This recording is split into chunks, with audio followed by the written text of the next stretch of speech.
A month ago, she commanded an army. Today, her brother raised a glass to her and promised to chop down her apple tree for firewood. 400 people laughed at the barefoot woman with a red debt hanging over her head. No one noticed that her alcoholic husband had just died and came back to life as someone else. Count Hwan Ji-won stands up and the hall falls silent. 400 guests turn their heads toward the man in the gold-embroidered uniform. A blue tablet glows above his head. BM 4800, rank A.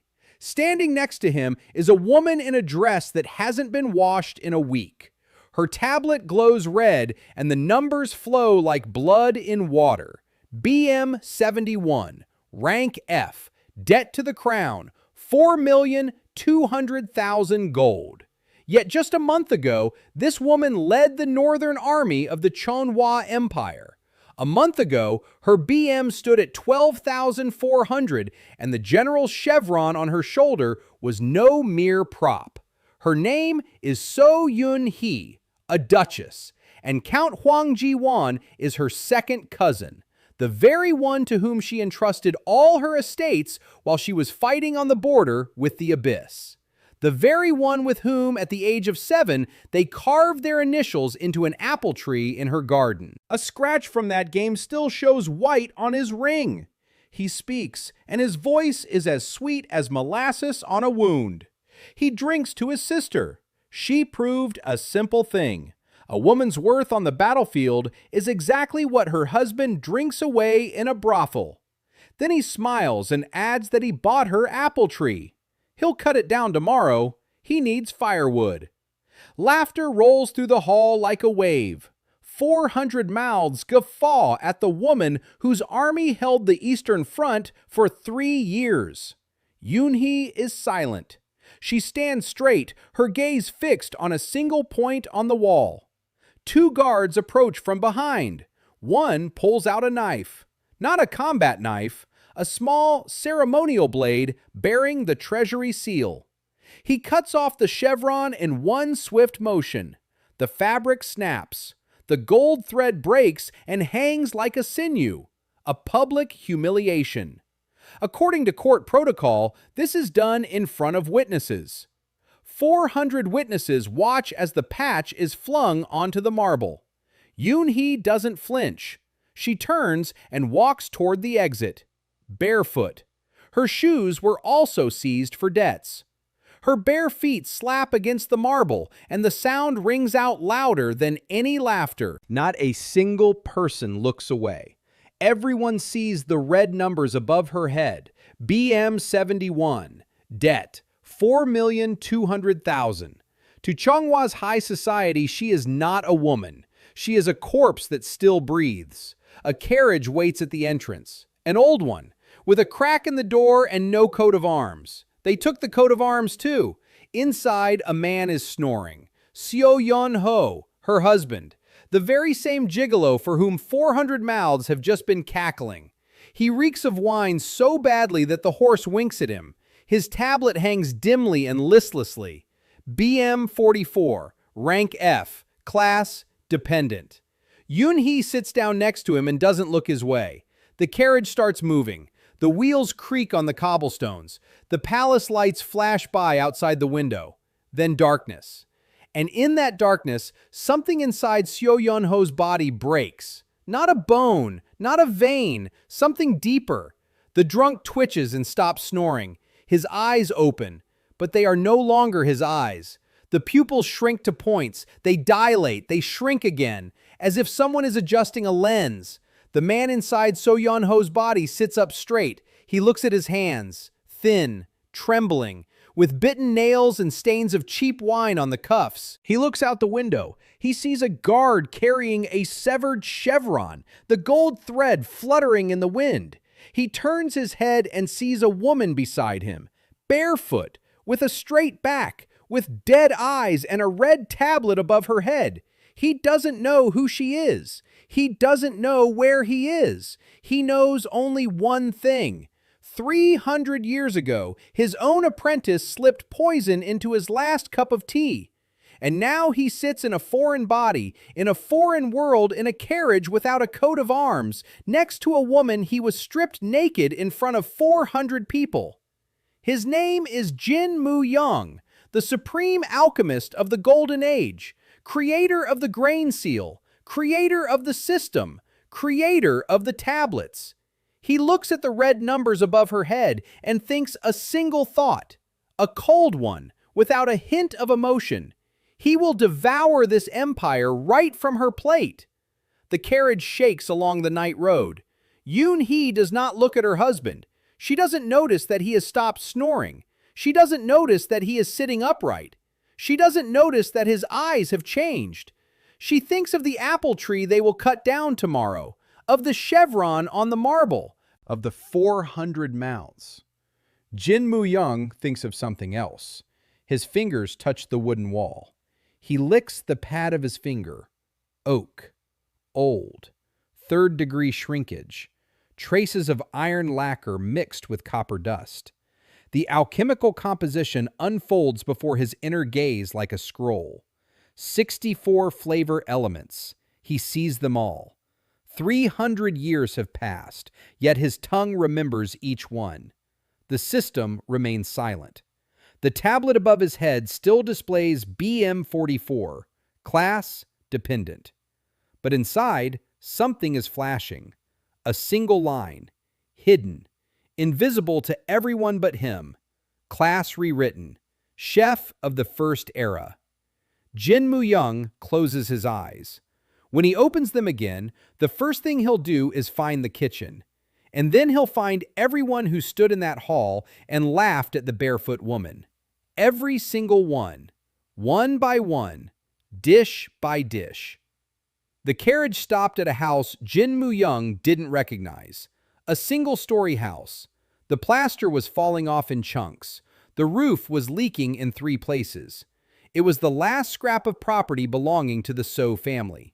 Count Hwang Ji-won had taken everything else based on mortgages that Yunhee had not signed.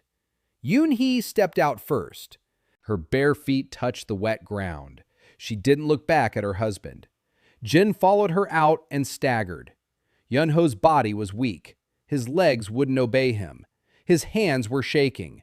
His liver was buzzing from years of drinking. BM44, and even that was generous for this wreck. A single candle burned inside the house. In the corner of the room stood a wheelchair. A boy was sitting in the chair. Small, skinny, with a pale face and hands that lay on his knees like dead birds. So Hajun, the adopted son, 11 years old, paralyzed from the waist down after a magical backlash. His tablet barely glowed. BM12. His rank wasn't even recorded. The system considered him furniture. The boy raised his head and looked at Yunhee, then at the man in his adoptive father's body. There was neither fear nor pity in his eyes, only a weariness that had no place in an 11-year-old's body. Yunhee walked past him and sat down on the floor by the wall. She closed her eyes. Jin stood in the doorway and looked at the boy, then at the woman, then back at the boy. BM12.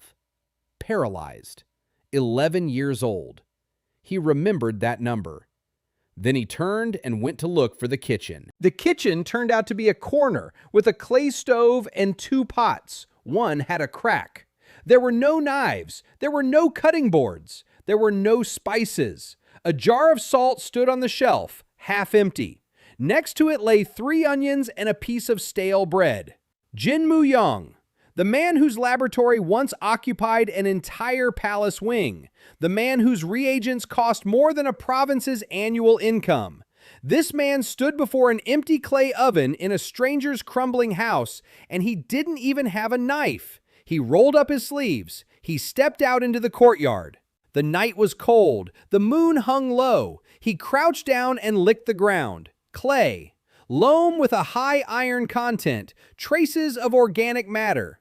3 elements out of 64. Not much. He walked on. A vacant lot stretched behind the house. Weeds. He pulled them up and tasted them. Burdock root, the 17th element, bitter at the break, with a note of earthy bitterness that, when properly processed, provided a binding effect for the meridian channels. He gathered a whole bunch. Then he found a bone, a dog's, an old one, bleached by the sun. He licked it. Calcium, phosphorus, and something else. Residual magical energy. Weak. Barely perceptible, but sufficient. In the age of prosperity, he would have laughed at such ingredients. Now, he wasn't laughing. He was working. He returned to the house. Yunhee was sleeping, sitting against the wall. Hajun was awake. The boy watched him from his chair and said nothing. Jin lit the stove. He placed the bone in a pot without a crack. He poured in water. He cleaned the burdock root with his fingernails and broke it into pieces. He tossed them in after it. Salt. A pinch. Then he brought his finger to his lips and bit down. 3 drops of blood oozed out. Scarlet. Hot. He shook them into the pot. 3 drops of the Supreme Alchemist's blood into the dog bone broth. The soup came to a boil. A strange smell filled the air. Not meaty, not grassy, something in between. Something that hadn't been smelled in this world for 300 years. Hajun turned his head. His nostrils twitched.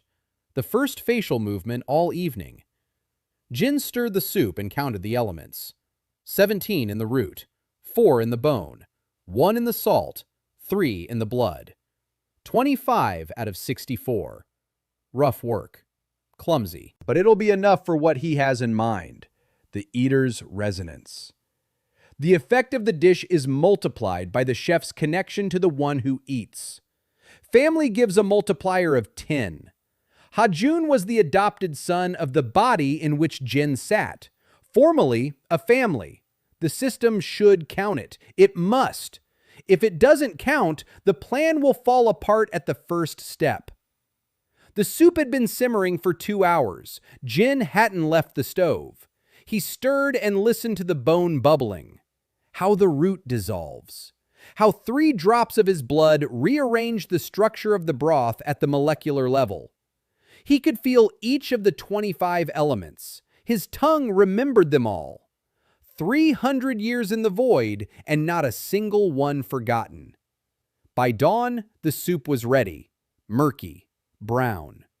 In a normal restaurant, they would have poured it down the drain. Jin poured a full bowl and walked over to the chair. Hajun looked up at him. The boy didn't say a word. Jin held out the bowl. The boy took it with both hands. His hands were shaking. He brought the bowl to his lips and took the first sip. And the tablet above his head flickered. The numbers blinked. BM 12. Then 13. Then 14. Slowly. Jin frowned. Too slow. The multiplier isn't 10. The system deemed the connection weak. A drunk foster father and a boy who despised him. A connection of 1, maybe 1.5. Jin clenched his teeth. Haijun took a second sip. A third. A fourth. He drank as if he hadn't eaten in 3 days. And maybe he hadn't. The bowl was empty. The boy set it down on his knees. The tablet showed BM 47. 4 times the growth. For a bowl of dog bone soup, it was a miracle. For the Supreme Alchemist, it was an insult. Jin took the bowl, washed it in a bucket, put it on the shelf. Then he sat down on the floor opposite the chair and looked the boy in the eyes. He didn't say anything nice. He didn't smile. He just looked. And the boy looked back. And something in his gaze shifted by a millimeter. Not distrust, not warmth, just a question. Just a tiny question in the eyes of a child who had been sitting in that chair for 3 years and who had just felt a little bit warmer inside. Jin remembered that look. Tomorrow, he would cook some more. And the day after tomorrow, and every day until the multiplier went up, until this boy looks at him as family. And then the tablet will show completely different numbers. For now, he stood up and went out into the courtyard. The sun was rising above the rooftops of the slums. Somewhere far away, in the estate that once belonged to Yunhee, Count Hwan Ji-won was finishing his morning tea. A scratch from a child's game glinted on his ring. Jin looked in that direction. He didn't know exactly where the estate was, but he knew what he would find, and the Count would learn the taste of retribution. Not today, not tomorrow, but soon. On the second day, Ha-jun didn't speak to him, nor on the third. The boy ate his soup in silence and stared at the wall. The debt grew drop by drop. BM 47, then 63, then 89. Jin cooked every morning. The ingredients were meager. Nettles from the ditch, fish heads from the market that the merchants threw into the trash pit. Jin would arrive before dawn and rummage through the refuse. Yeon-ho's body was weak, and his knees ached after just half an hour of walking. BM 44 meant that even a teenager from a farming family could knock him out with a single blow. But his hands remembered the movements. 300 years had not erased the soul's muscle memory. He replaced the knife he didn't have with a shard of stone.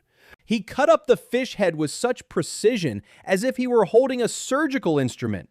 Yunhee watched. She said nothing to her husband. 3 years of marriage had taught her to expect nothing from Seo Yunhee but the smell of wine and empty promises. But this man didn't drink. The second day, the third. He would get up before dawn and go to the market. He cooked soup for her son. He didn't complain or ask for money. She noticed this and said nothing. On the third evening, Jin placed a bowl in front of Ha-jun and sat down beside him. Not across from him as before, beside him. On the floor by the armchair. The boy ate in silence. Jin was silent too. Then he spoke, quietly. He said that he once knew a boy, a long time ago, somewhere else. That boy couldn't walk either, not his legs, his hands. His hands had been dead since birth, and everyone said he would never be able to hold a brush. But one man fed him every day, simple food, rice and broth.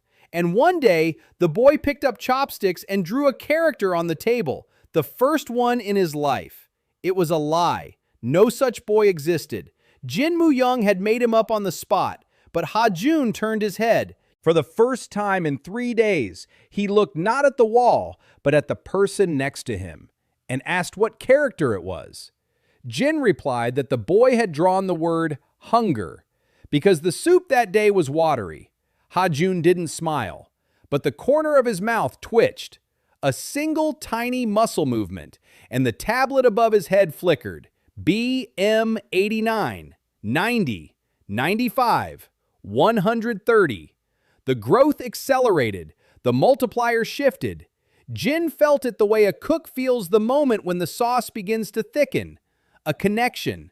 Not yet family, but no longer a stranger. The next morning, he went out before dawn. He went around 3 dumpsters. He found bones. He found roots. On the way back, 2 men stopped him. Big guys, with batons, tablets glowing above their heads. BM 300 and BM 270. Rank E. Locals. They controlled the neighborhood's trash pits. They said you had to pay to dig in the pits. 2 silver coins a day. Jin didn't have any silver. Jin didn't have any copper. One of them shoved him in the chest. Yeon-ho's body fell to the ground. BM 44 versus 300. The math is simple. Jin lay on the wet ground and looked up at the 2 of them. He could have killed them.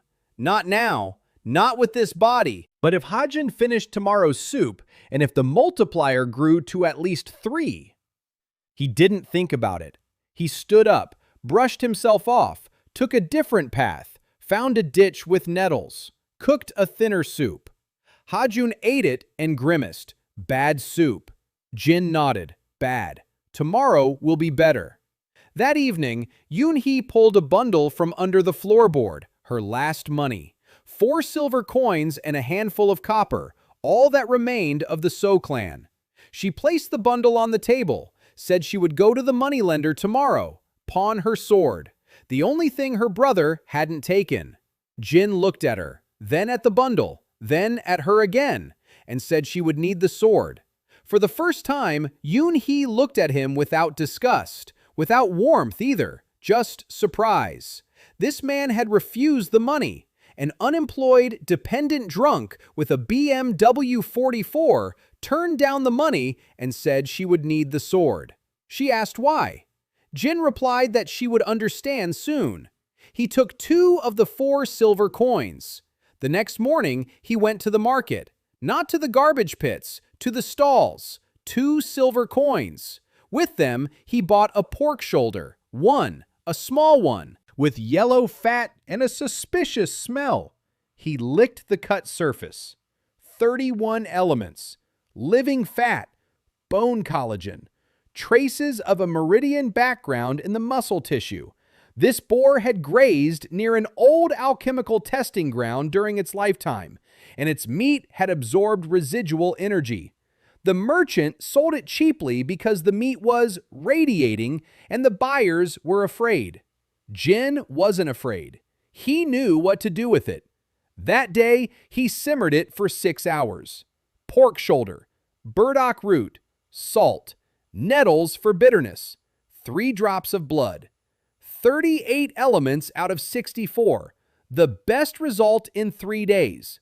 The soup turned out golden, thick, with a scent that made Yunhee lift her head from across the room. Hajun took a bowl. He looked at Jin and said thank you.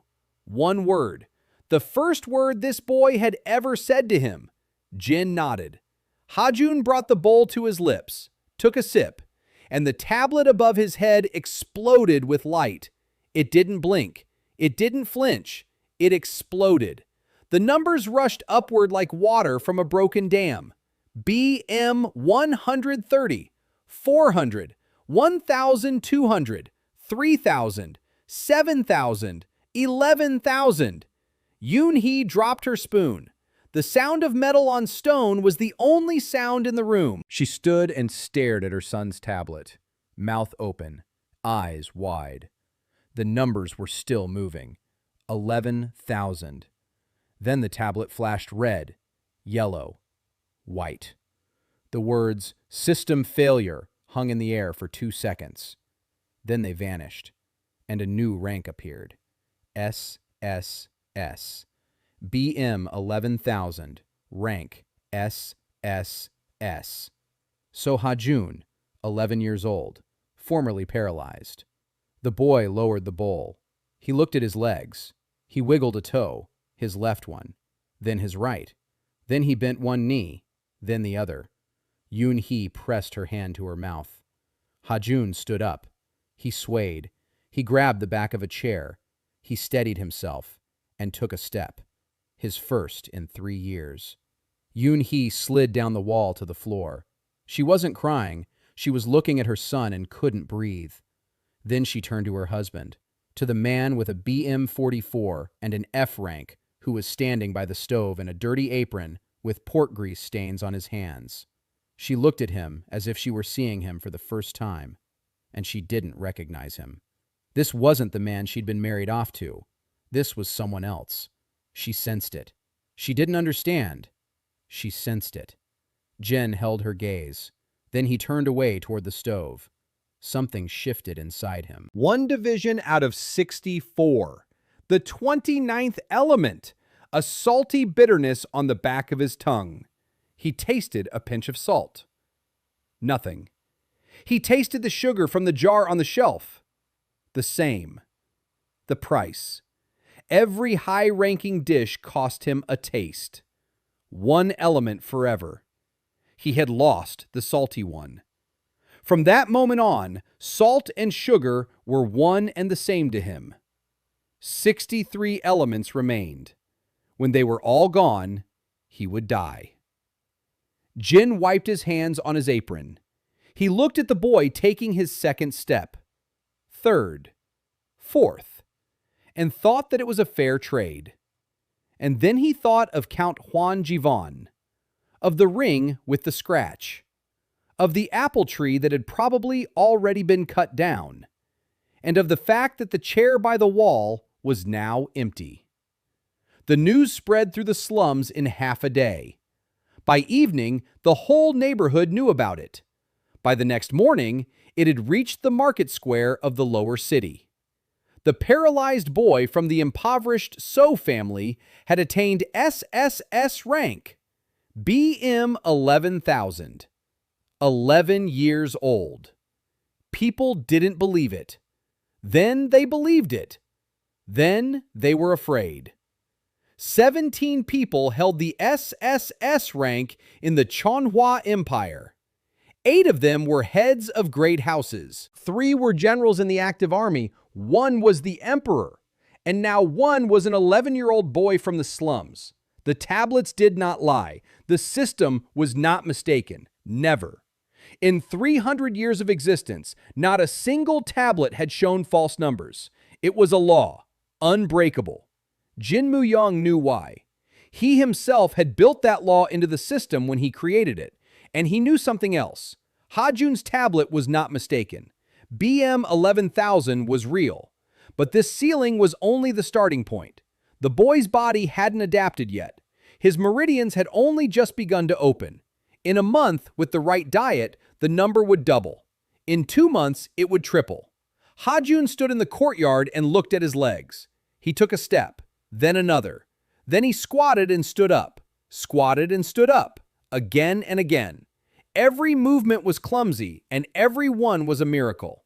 3 years in a wheelchair, 3 years of dead legs, and now he stood in the morning sun, and his tablet glowed so brightly that passers-by behind the fence turned away. BM 11,000 blinded the eyes. An old man from the neighboring house approached the fence. He looked at the boy's tablet, then at the house, then at the boy. His mouth opened and didn't close for half a minute. He shuffled away, muttering something about the end of time. By noon, 20 people were standing by the fence. They watched in silence as the SSS ranked boy squatted in the yard of a beggar's house. Yunhee came out, and they parted. Not out of politeness, out of fear. An SSS ranked mother was more dangerous than any guard. Yunhee paid them no mind. She was looking for her husband. Jin had left at dawn. He was standing in the market counting his money. 2 silver coins, the last of them. Yesterday he'd spent 2 on a pork shoulder, and the result was worth every coin. But it couldn't go on like this. The 4 silver coins were gone. A debt of 4,200,000 gold coins hung over the family like an axe, and soup doesn't cook itself.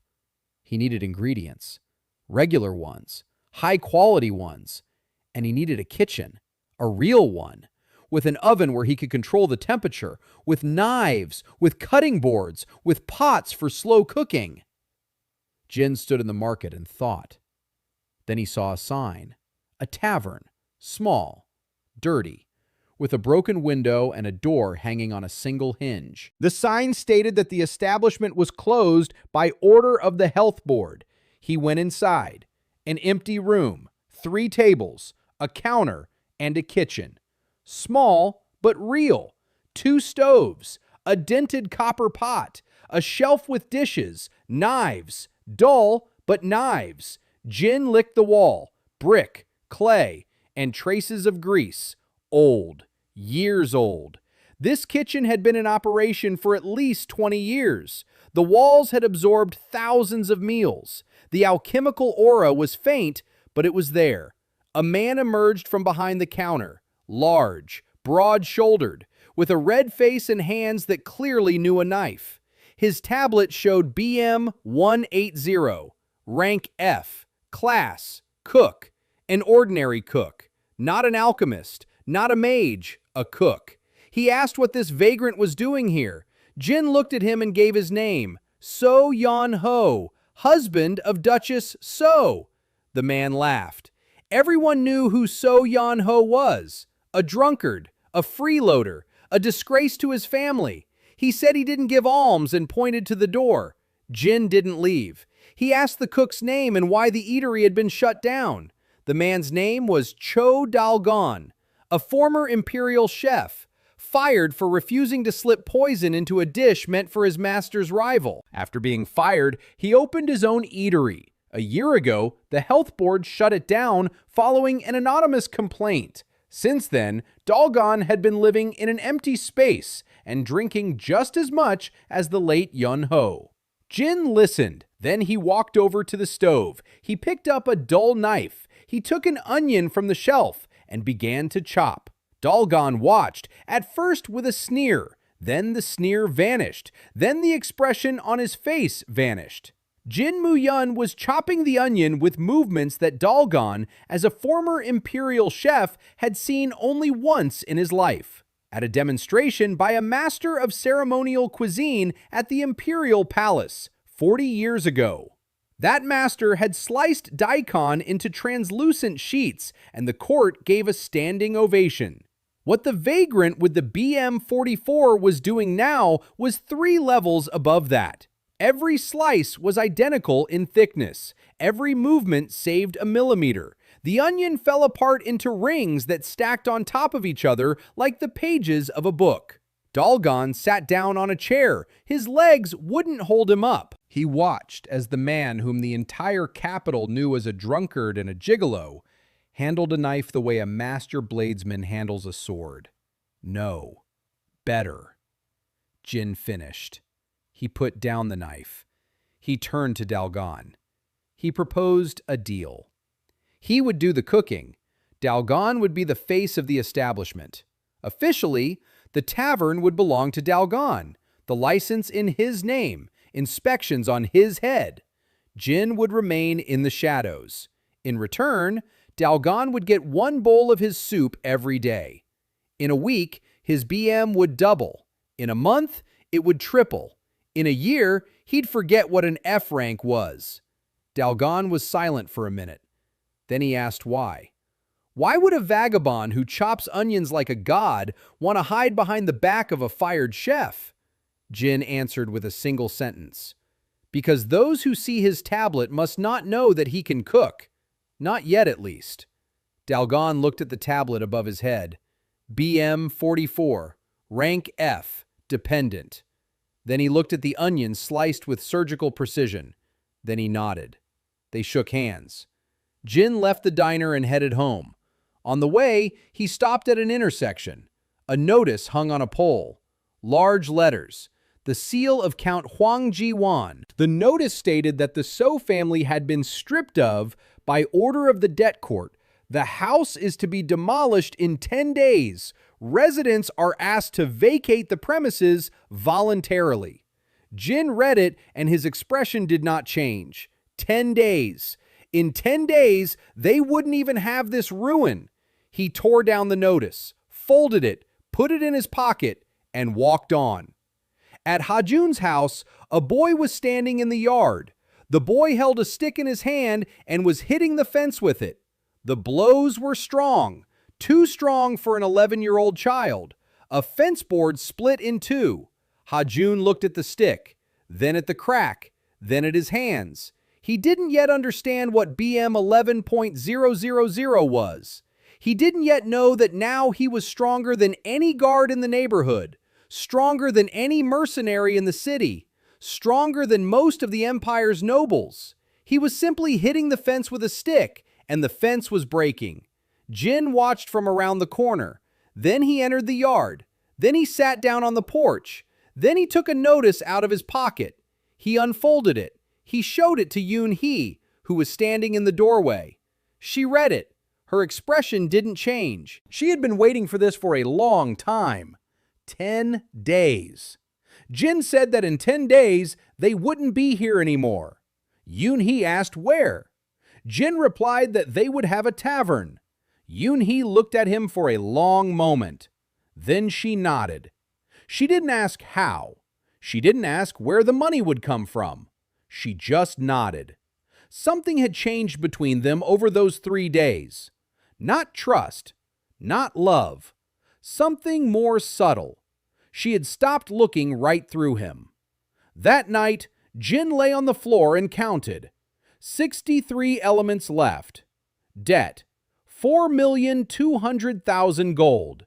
10 days until demolition. Hajun SSS with BM 11,000. Yunhee BM 71. Rank F. Meridians dead. Dalgon BM 180. Unlicensed tavern. Count Huang Jiwan BM 4,800. Rank A. Mercenary army. Court support. And there was something else behind him that Jin didn't know about yet, but could sense. The numbers didn't add up. The gap was too wide. But Jin Mu-yeon built empires with formulas, not swords. He didn't need an army. He needed a kitchen. And now he had one. On the 5th day, Jin began restoring Yunhee's meridians. In the morning, he placed a bowl in front of her. She looked at the soup, then at him. He said it was for her. Yunhee didn't ask what was in it. She had seen what had happened to Ha-jun. 3 days ago, her son had been sitting in a chair with dead legs. Now he was standing in the yard, breaking fences with a stick. BM 11,000 overhead. SSS rank. If a bowl of soup could do that to the boy, what would it do to her? Yunhee picked up a spoon and began to eat. The soup was different, not like Ha-jun's. Jin had cooked it for 4 hours using pork cartilage, fish broth, wild garlic, and a pinch of ash from the oven. The ash was the key ingredient. Dalgon's old stove had been burning for 20 years, and the ash had accumulated traces of thousands of cooked dishes. An alchemical residue, weak but sufficient for meridian work. 33 elements, plus 3 drops of blood, 36. The soup wasn't meant for combat power, it was for the channels. Yunhee's meridians had dried up like riverbeds in a drought. A month ago, her BM was 12.400, and she commanded an army. Then the channels collapsed. The official story was stress and exhaustion. Jin licked the air near her while she slept and read the residual trace on her skin. Not stress, poison. Slow-acting, tasteless. Dissolved in the tea she drank every morning at field headquarters. Someone had been poisoning her for at least 3 months before her collapse.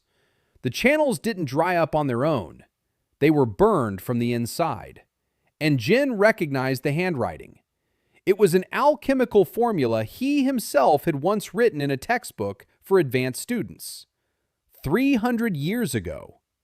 One of his students had refined the formula to a weapon-grade level, and now someone had used it on the host body he was inhabiting. The coincidence was too precise to be a coincidence. Yunhee finished her soup.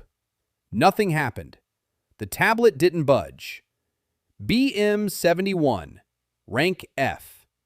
Yunhee raised an eyebrow.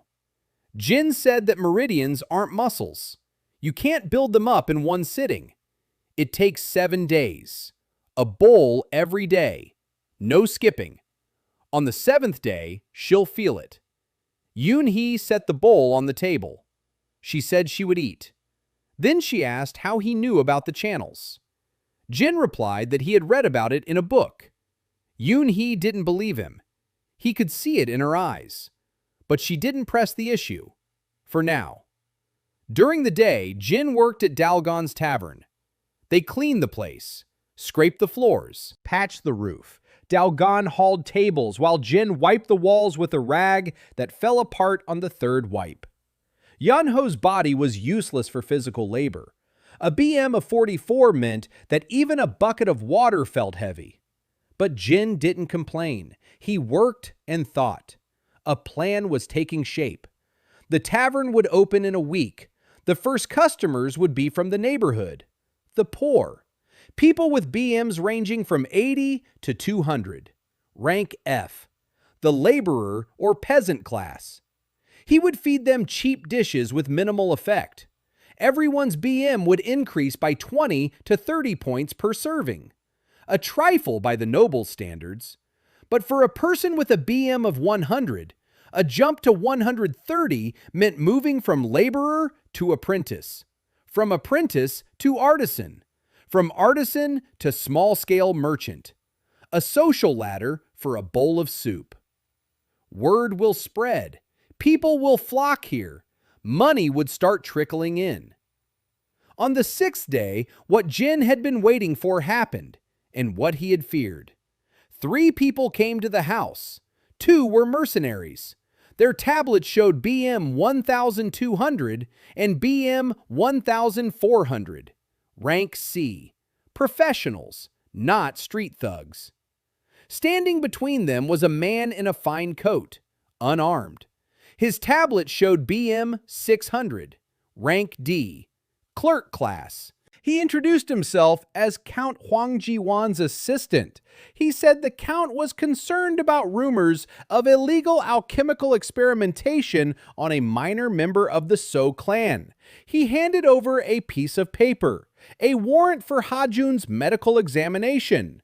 If the boy had obtained an SSS rank through illegal means, he would be taken to the Imperial School for the Gifted for research, for life. Yunhee left the house. Her eyes were as cold as ice on the northern frontier. She stood between the steward and the door. Her BM was 71, and she stood against 2 men with BMs of 1,200 and 1,400. The math was brutal. 1 blow and she would be down. But she stood her ground. Jin watched from the window. Ha-jun stood next to him. The boy looked at the mercenaries, and his hands clenched into fists. A BM of 11,000 against 2 mercenaries with a combined BM of 2,600. The math was different. Jin placed a hand on the boy's shoulder. He said, "Not today." Ha-jun looked at him. In his eyes was a fury that had no place in an 11-year-old's body. Jin held his gaze. Then he went out to the clerk. He took the paper. He read it. The order was drafted competently. The seal was genuine. The deadline was 14 days. In 14 days, the Imperial Commission would arrive and take Ha-jun away for examination. If the results showed external alchemical intervention, the boy would not be returned. Ever. The Imperial Nursery for the Gifted. A pretty name for a lab where children with abnormal readings were broken down into formulas. Jin returned the paper. He said they would be ready. The clerk nodded. The mercenaries turned and left. Yunhee stood by the door, her hands trembling. Not from fear, from rage. She turned to Jin. She asked what "they'll be ready" meant. He replied that in 14 days, no commission would find any traces of alchemical intervention in Ha-jun. Yunhee asked how. Jin explained. The soup left no traces, not because it didn't work, because it worked differently. Alchemical elixirs costing 50,000 gold poured energy into the channels from the outside like water into a pipe. That left a mark. Traces that any diagnostician could read in a minute. His food didn't pour it in. It awakened it. The difference between pouring gasoline into an engine and the engine itself. Ha-jun's channels weren't pumped full of foreign power.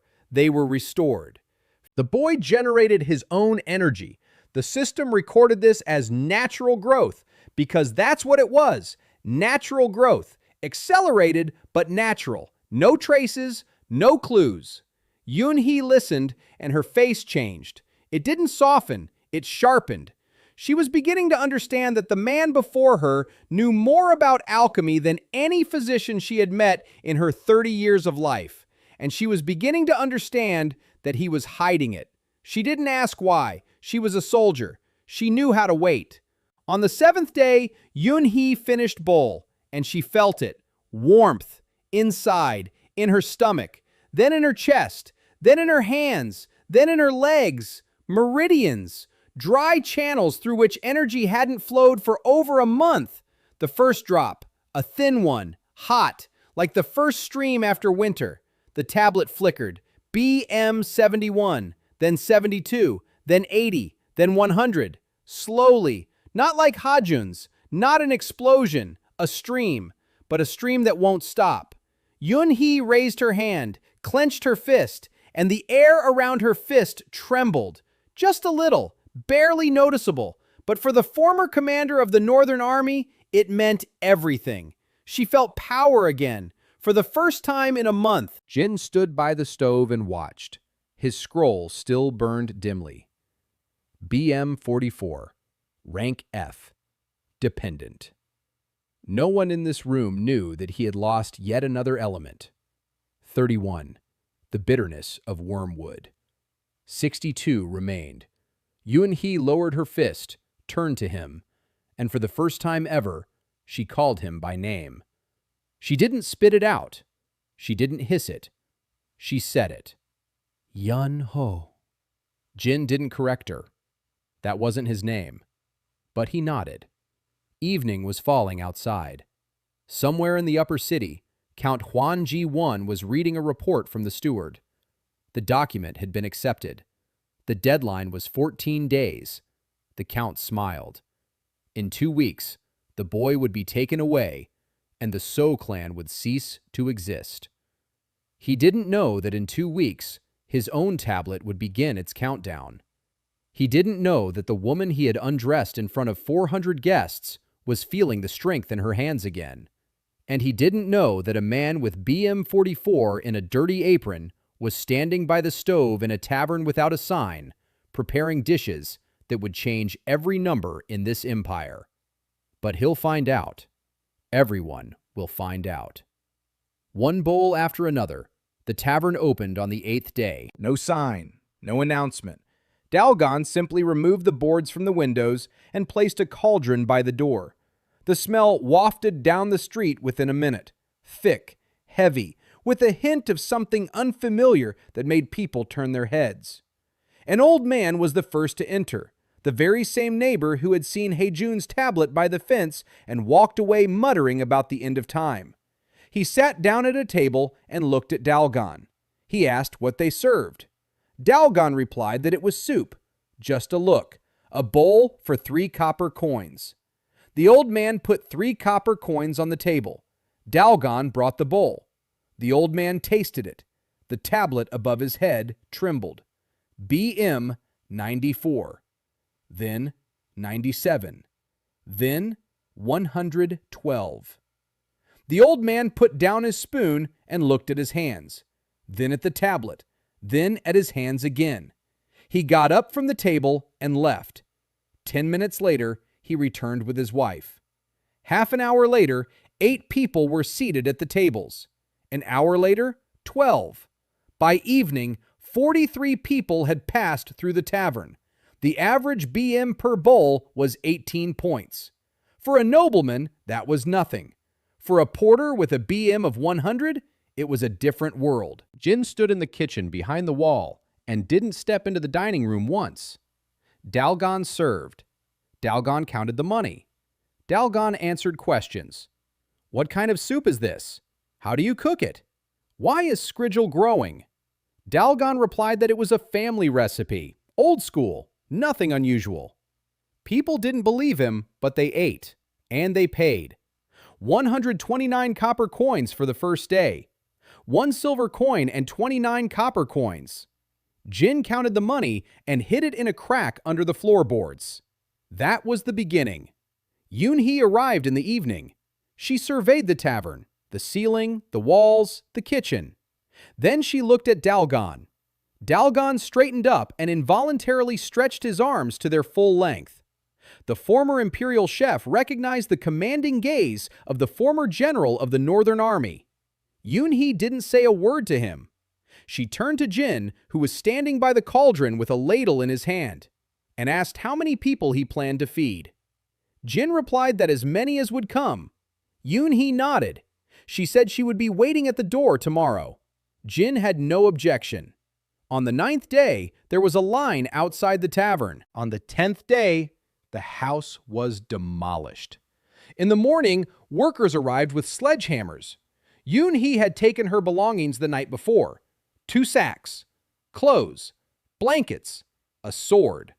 All that remained of the Seo clan. They carried the belongings to the back room of the tavern. Ha-jun carried his sack with one hand, and the fence the workers had erected around the site collapsed when the boy bumped into it with his shoulder. The BM 11,000 made him a walking wrecking ball. He hadn't yet learned to control his power. The worker who had been putting up the fence looked at the boy's scroll. He opened his mouth, then closed it, then took 5 steps back. Ha-jun didn't even notice. Yunhee stood by the tavern door as promised, back straight, eyes cold. The tablet above her head displayed BM 340. In 3 days, it had risen from 100 to 340. Her meridians were coming alive. Her channels were filling up. Every bowl of soup in the mornings added 80 points. To the patrons, she was a bouncer. To Jin, she was a signboard. A former general of the Northern Army stands at this door. That means there's something behind it. By the 12th day, 100 people a day were passing through the tavern. 3 copper coins per bowl. 300 copper coins a day. 3 silver coins. 21 silver coins a week. 2 gold and 1 silver. With a debt of 4,200,000 gold coins, it was like putting out a fire with a thimble. But Jin wasn't after money. He was after something else. At every table sat a person whose tablet was growing before everyone else's eyes.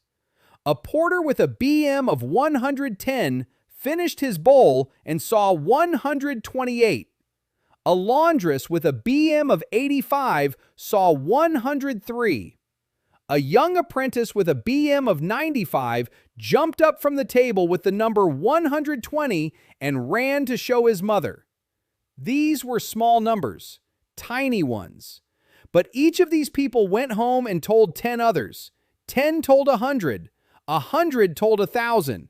And the rumor spread upward, from the slums to the lower city, from the lower city to the merchant quarter, from the merchant quarter to the ears of people who considered copper coins a foreign trifle and silver a mere trifle. By the end of the second week, the rumor had reached Count Huan Jivan. He was having breakfast at the estate that had once belonged to Yunhee. At a table from her dining room, from plates from her china set, a servant reported that there was a tavern operating in the slums where the food raised scriggle. The Count did not set his cup down on the table. He dropped it. The porcelain shattered against the marble, and shards scattered across the floor, which had also once belonged to Yunhee. He asked who. The servant replied that formally the tavern was run by the former imperial chef Cho Dalgon, but according to rumors, he wasn't the one cooking. Someone in the kitchen whom no one had ever seen was doing the cooking. The Count was silent for a minute. Then he ordered the bailiff to be summoned. The same one, the one who had delivered the papers to Ha-jun. 2 hours later, the bailiff stood before him and received a new assignment: to inspect the tavern for unlicensed alchemical activity. The fine for such activity was 10,000 gold pieces. The tavern didn't have 10,000 copper coins. One lawsuit and the establishment would be shut down.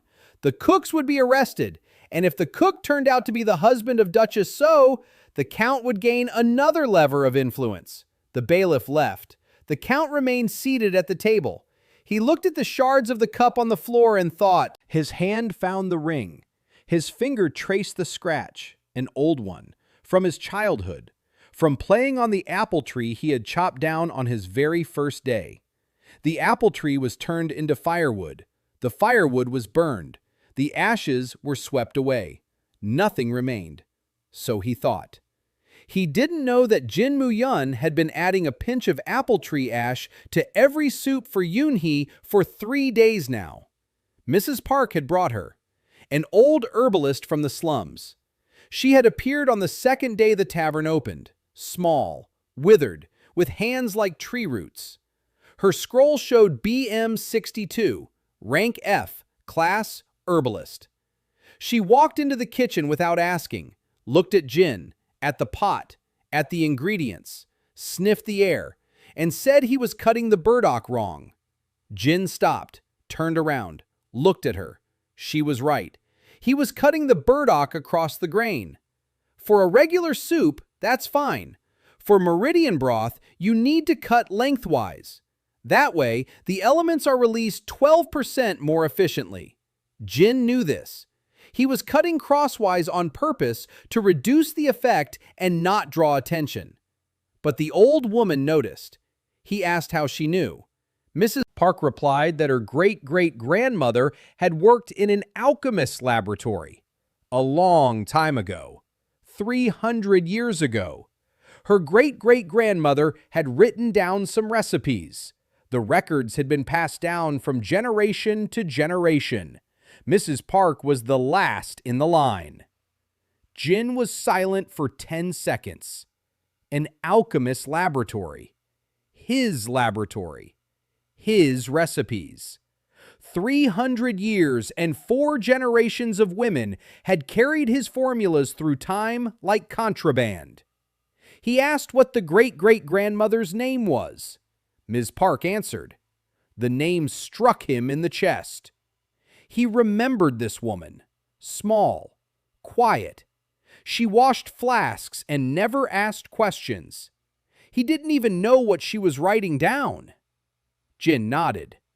He said he needed a supplier of ingredients, rare ones, the kind not sold in the market. Mrs. Park said she knew where to find them. She knew the slum's black market better than her own kitchen. Mandrake root, dried mountain deer liver, apple tree ash from the Seo family's orchard. Yes, she had gathered it. When the Count cut down the tree and burned it, the workers raked up the ashes and threw them away. Mrs. Park took 3 handfuls. She didn't know why. She just knew she had to. Jin took the ashes, and that evening, for the first time in a week, he smiled. A crooked smile, with one corner of his mouth. The apple tree that he and Javan had planted as children. The one Javan had cut down in front of the whole courtyard. Now its ashes were in the soup that was restoring strength to the woman Javan had destroyed. There are things that don't burn all the way through. On the 14th day, Yunhee finished her 14th bowl. Her scroll showed BM 2400, rank D. Her meridians had recovered 40%. Her hands obeyed her again. Her legs carried her effortlessly. She took the sword out of the bag and went out into the courtyard. Jin watched through the kitchen window. Yunhee raised the blade. She made a single swing. The air cracked. It didn't whistle. It cracked like fabric. Dalgon, who was carrying a bucket, dropped it and took 3 steps back. His face turned pale. He had seen many fighters over the years in the Imperial Palace. None of them had sliced through the air with such speed at a BM of 2400. It was skill. Pure skill. Her body was weak. Her technique was flawless.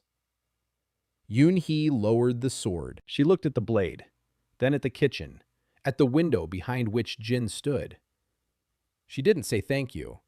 She didn't smile.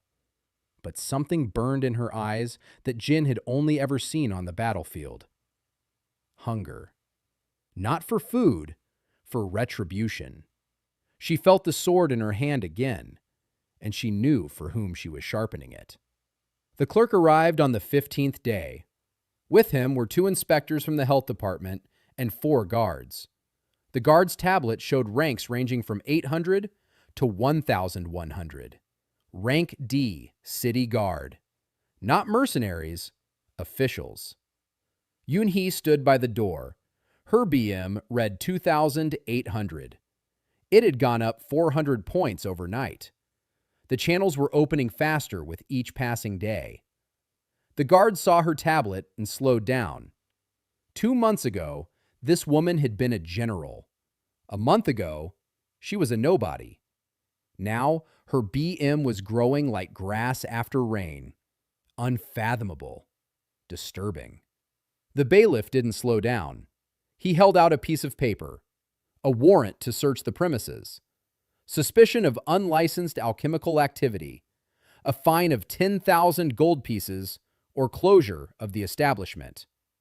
Yunhee took the paper. She read it. She looked at the bailiff. Then she stepped back and opened the door. Let them in. The inspectors entered. For 2 hours, they turned the kitchen upside down. They sniffed the cauldrons. They scraped the walls. They collected samples. One of them had a diagnostic crystal, small, yellow, cloudy from being cheap. Those showed the alchemical background with 70% accuracy. Jin stood by the wall and watched. Dolgan stood nearby, sweating. His hands were shaking. If they found traces of alchemy, they wouldn't just shut down the tavern. They'd lock him up for a repeat offense. His second alchemy charge in his career. Jin put a hand on his shoulder. He whispered that there was nothing to worry about. The inspector ran the crystal over the cauldron. The crystal didn't light up. Over the cutting board, it didn't. Over the soup leftovers in the bowl, it didn't light up. He frowned. He ran it over the bowl again. Nothing. He ran the crystal along the kitchen walls. Nothing. The steward stood in the doorway, his face darkening by the minute. 2 hours of testing yielded not a single alchemical trace. The inspector looked at the steward and spread his hands. Clean. The steward demanded that the cook be checked. Dolgan stepped forward. The inspector ran the crystal over his hands, over his body, over his tablet. BM 210. Rank F. Class Cook. Nothing unusual. In 2 weeks at the tavern, his BM had risen from 180 to 210. 30 points. Jin had deliberately kept his growth slow. An ordinary cook. Ordinary numbers. The cook clenched his teeth, turned around, saw Jin by the wall, pointed at him. This one too. The inspector approached Jin, ran the crystal over him. The tablet. BM 44. Rank F. Class Dependent. The crystal didn't flicker. Not a single trace of alchemy on his body. Not a single one. Because there were no traces. Jin Mu-yeon did not use alchemy in the sense that this world understood it. His method was 300 years old. The system did not classify his actions as alchemy.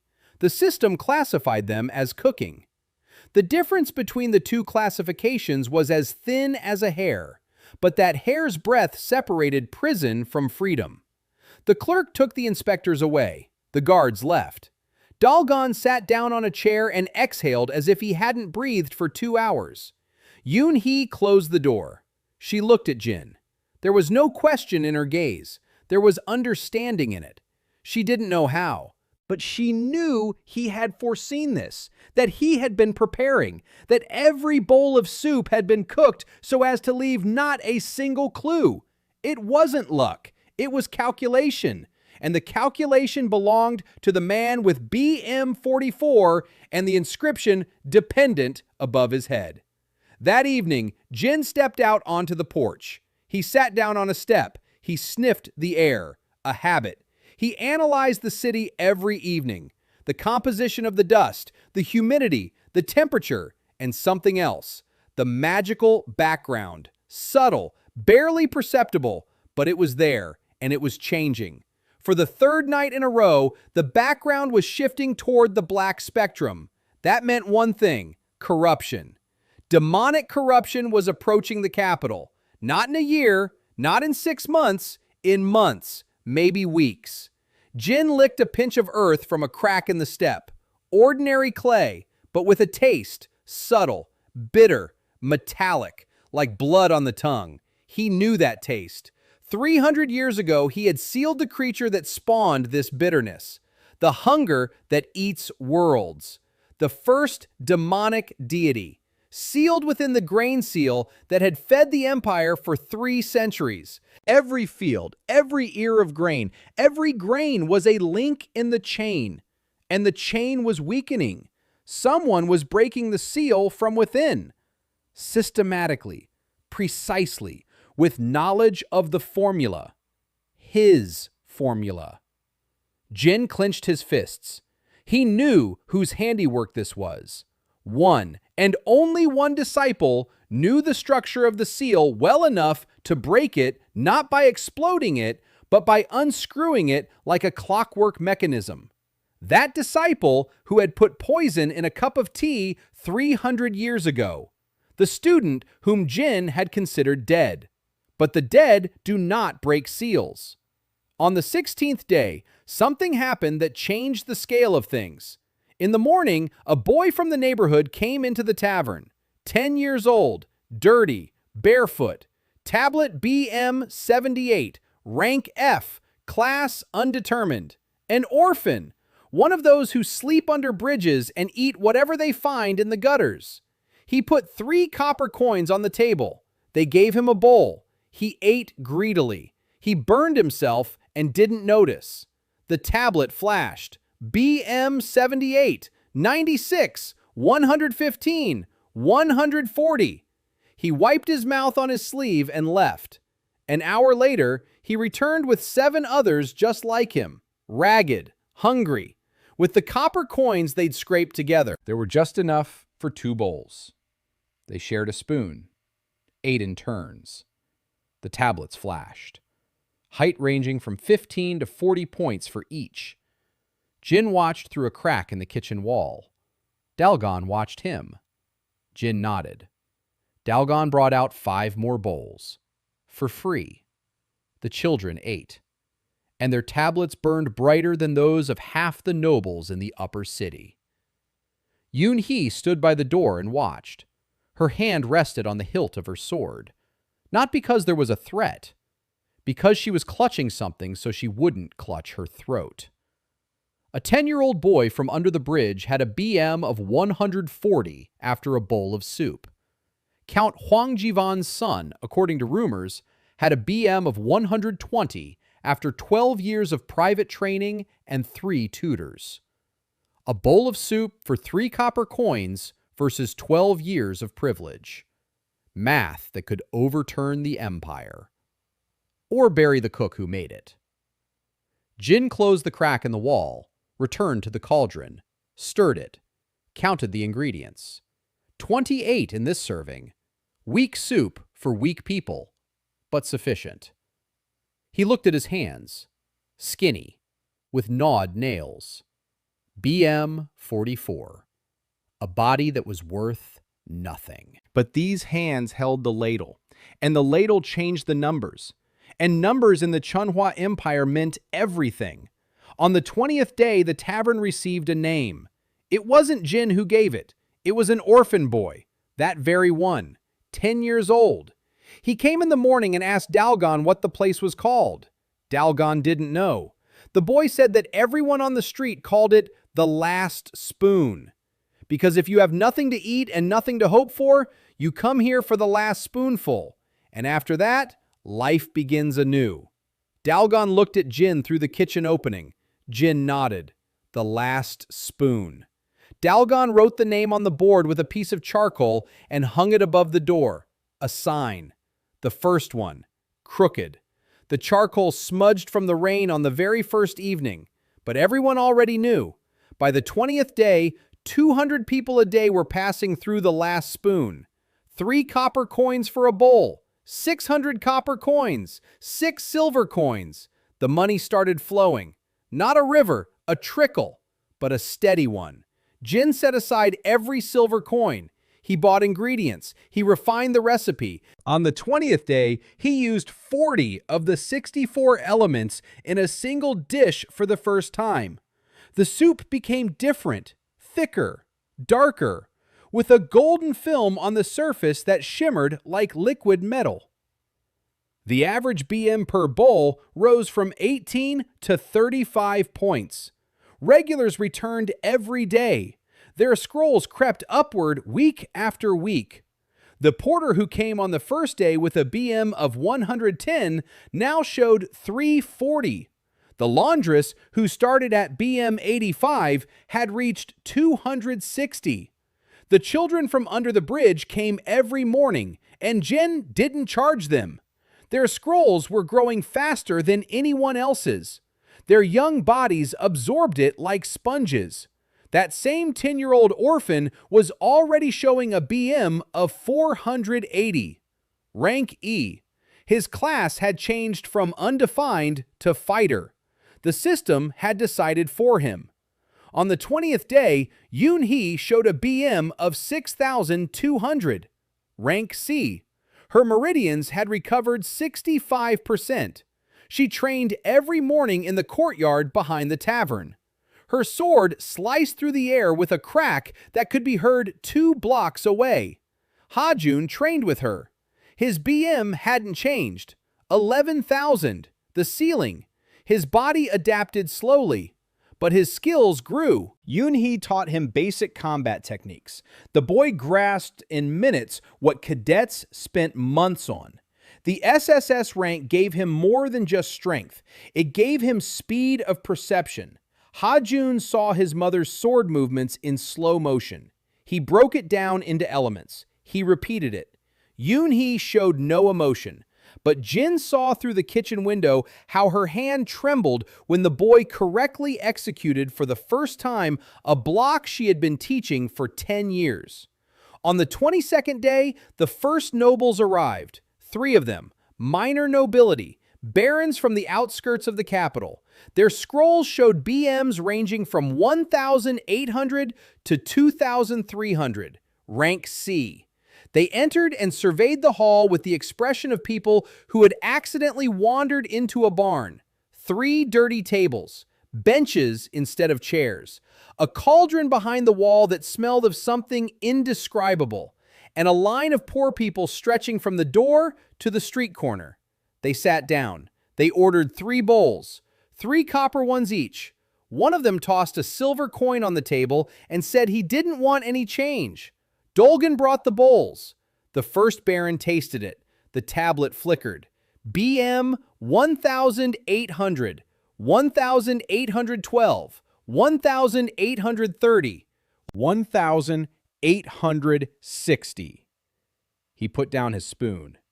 He looked at the bowl, at the soup, at the golden film, then at Dalgon, then at the bowl again. He was silent. The second baron ate faster. His scroll showed a rise of 70 points, the third's by 55. The average rise was lower than that of the poor. Jin knew why. Resonance. The nobles had come out of curiosity, without need, without hunger, without a connection to the cook. The multiplier was minimal. But even a minimal effect at their level was worth thousands of gold pieces in any alchemy shop. The first baron stood up. He walked over to the counter. He asked Dalgona if he could order 10 bowls for home delivery. Dalgon looked toward the kitchen. Jin, behind the wall, shook his head. No. Dalgon replied that there was no delivery, only here, only in person, only for 3 copper coins. The baron frowned. He offered a gold coin per bowl. Dalgon repeated, 3 copper coins. The baron offered 10 gold coins. Dalgon repeated it a third time, and something new appeared in his voice, a confidence that hadn't been there 2 weeks ago. 3 copper coins, here, in person, no exceptions. The barons left, but they would return. Jin knew that, and he knew that the viscounts would come after them. After the viscounts, the counts. After the counts, the marquises, and each of them would sit at a dirty table next to a porter and a laundress, and each would pay 3 copper coins, just like everyone else. On the 25th day, Count Huang Jiwan made a second attempt. The inspection failed. The alchemy case fell apart. But the Count did not back down. He escalated. This time, he went through the suppliers. In the lower city market, there were 14 meat merchants, 7 fish merchants, 12 greengrocers. In a single day, the Count's men visited them all. They explained to each one that selling to the last spoon meant trouble, concrete trouble, measurable trouble. A visit from the tax office and a license review. By the morning of the 26th, not a single merchant in the market had sold Dalgon a single piece of meat, not a fish head, not an onion. Dalgon returned empty-handed, white as a sheet. He told Jin that it was all over. No ingredients, no soup. No soup, no tavern. Jin listened. Then he put on an apron. He went out the back door. He didn't go to the market. He went to Mrs. Park. The old woman lived in the basement of a 3-story building on the edge of the slums. The entrance was through a hatch in the laundry room floor. Inside, it smelled of herbs and earth. Floor-to-ceiling shelves were crammed with jars, sacks, and bundles. A black market in a single basement. Jin explained the situation. Mrs. Park listened. Then she stood up. She opened a cupboard in the wall. Inside were ingredients not sold in any market in the capital. Black ginseng root, dried gills of cavefish, spores of a mushroom that grew only on the ruins of old alchemical laboratories, and meat, venison, mountain deer from the eastern range. Mrs. Park said that hunters had brought her the meat from beyond the wall. From beyond that wall, where the territory of corruption began. The deer lived on the border. Its meat had absorbed the essence of both sides, pure energy and dark energy in a single piece. Jin took the meat. He licked the cut surface and froze. 51 elements, 51 out of 64 in a single piece of meat. He had never seen such a concentration in any single ingredient, not even during the Golden Age. This meat was the perfect raw. It could be used to cook a dish that would raise the eater's BM by thousands of points. Or it could kill him. The line between the two outcomes depended on a single element, on how the cook handled the dark component. Jin knew how. He took the meat, paid Mrs. Park the last of the money from the cash register, and returned to the tavern. That evening, he didn't make soup. He prepared something else. A dish that had no name. One that didn't exist in any cookbook in the world. Venison, black ginseng, cavefish gills, mushroom spores, salt, 3 drops of blood, 54 elements, the maximum he had worked with in over 3 weeks. He cooked until dawn. Dalgon sat in the hall and did not sleep. He listened to the sounds from the kitchen, the sizzling of oil, the clatter of a knife, the bubbling of broth. Sounds the former imperial chef had heard 1,000 times. But not like this. These sounds were different, rhythmic, precise, like the beats of a metronome, every sound in its place, every one at its own moment. Dalgon pressed his ear against the wall and felt a chill run down his spine. In the morning, Jin brought out a single bowl. He set it in front of Yunhee. The soup was black, opaque, with a smell that made Ha-jun take a step back and Dalgon grab the counter. The smell hit his nose like a fist. Not a stench. Power. Concentrated, compressed, condensed power in liquid form. Yunhee looked at the bowl. She looked at Jin. He nodded. She picked up a spoon. Yunhee ate slowly. She held each spoonful in her mouth for 3 seconds before swallowing. Not because she was told to. Her body knew on its own. The body of a former general remembered discipline even at the table. First mouthful. The tablet flashed. BM 6,200. 6,400, 6,800. Second mouthful, 7,500, 8,300, 9,100. Ha-jun stood behind his mother, his eyes widening with every number. Dalgon stood at the bar and forgot to breathe. Third sip, 10,000, 12,000, 14,000. The tablet crackled. Not like Ha-jun's. Ha-jun's had exploded with light. With Yunhee, it howled. A low rumble emanated from the golden tablet like a bell being struck from within. The meridians opened up. Not like a stream, like a river. Every channel in her body burst open like a door kicked in. The fourth sip. 16,000, 18,000, 18,600. The tablet flashed white. The rank had been rewritten. S. Yunhee lowered the spoon. The bowl was half empty. She raised her hand and looked at it. Her hand wasn't shaking. For the first time in 2 months, her hand wasn't shaking.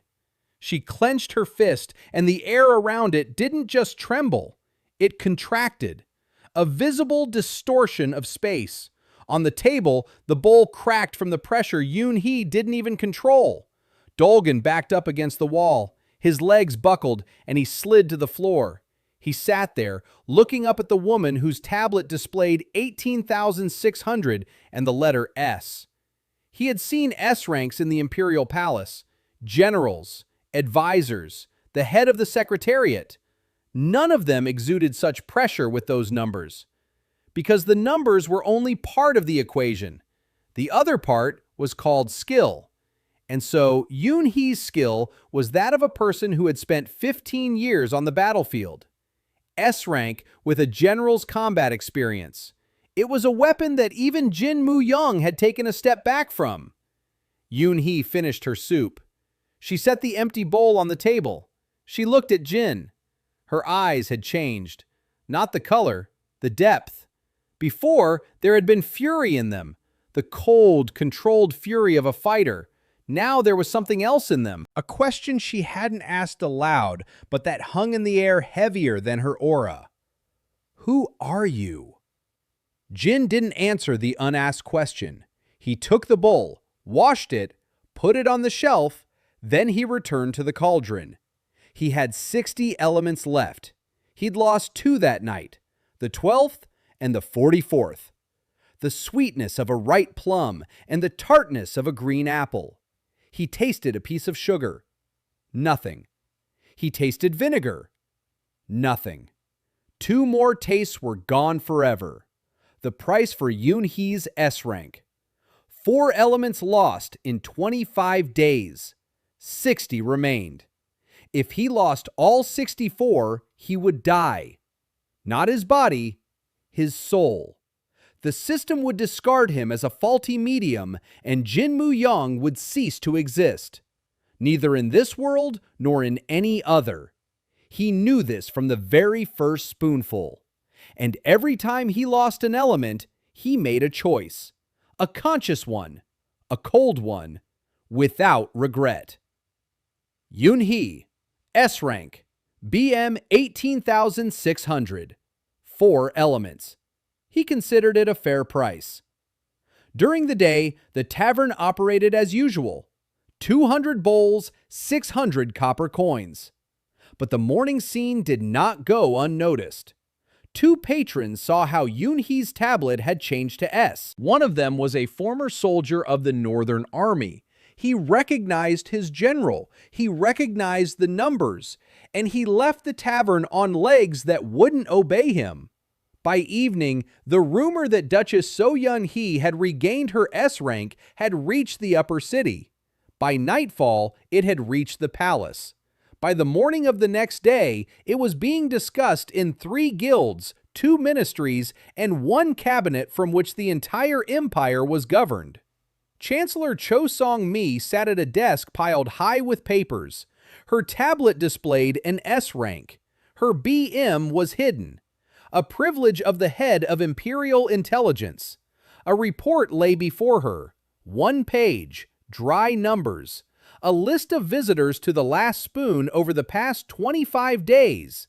Names, ranks before, ranks after, average BM increase, number of visitors per day, trends. She read, her expression unchanged. Then she turned the page. On the back was a single line written in her own handwriting. In 60 days, this tavern had produced more combat power than the entire army had in 5 years. She set the report aside. She stood up. She walked to the window. She looked out at the city. Somewhere down below in the slums stood a tavern with a crooked sign made of coal. And in that tavern, A man with a BM-44 was doing what no alchemist, no healer, no artifact maker in the empire could do. Chancellor Cho Son-mi did not believe in miracles. She believed in data, and the data said that the most dangerous man in Chonghua was sitting in the slums. Not because he was strong, because he made others strong. She returned to the table, wrote a note, sealed it, summoned a courier. The note was sent to the palace, to be delivered personally. Emperor Li Gonmin. On the 30th day, the line in front of the last spoon stretched for 2 blocks. In it stood side by side porters and barons, laundresses and viscountesses, children from under the bridge and heirs to minor houses. 3 copper coins for each, no exceptions. By this day, 11 nobles had submitted official requests for private service. All 11 were denied, publicly. Dalgon read the denial at the door, and every person in line heard it. Viscount No Jin-su, rejected. Baron Kang Myung-ho, rejected. Baroness Lim Ha-in, rejected. 11 names, 11 rejections. The line listened and remained silent. And in that silence was something the nobles had never heard in their lives: equality. Over a bowl of soup, everyone was equal. 3 copper coins, a bench, a bowl, a spoon. Everyone's score is rising. BM doesn't ask for a surname. The porter at the next table received the same 35 points as the baron, sometimes more, because the porter came hungry and grateful, and the baron came out of curiosity, and the resonance counted. On the 30th day, a boy stood in line. Not an orphan, not poor. The son of a merchant from the Middle District. Clean clothes, a well-fed face. BM 220, rank E, 12 years old. He ate his soup neatly, with a spoon, just as he'd been taught. His scroll showed a growth potential of up to 260. He left the tavern and ran home. On the way, he bumped into a tall man, in a fine cloak. The boy looked up and saw the tablet. BM 4800, rank A. Count Huan Ji-won stood on the street corner and watched the line in front of the last spoon. His face was stony. 8 mercenaries stood beside him, scrolls ranging from 1,500 to 2,200, rank C, armed. The boy recoiled and ran. The count paid him no mind. He was looking at the tavern door, at the crooked sign made of charcoal, at the line of 200 people, at the scrolls that flickered above their heads, and at the woman by the door whose scroll showed an S, his cousin, whom he had stripped naked in front of the courtyard 25 days ago, who had left barefoot, from whom he had taken everything. And there she stood, in armor, with a sword, with an S rank and the number 18,600 above her head. The count turned to the mercenaries and gave the order. 8 mercenaries moved toward the door. Yunhee didn't budge. The crowd scattered to the sides. People pressed themselves against the walls. Porters, laundresses, children, barons. Everyone watched. No one intervened.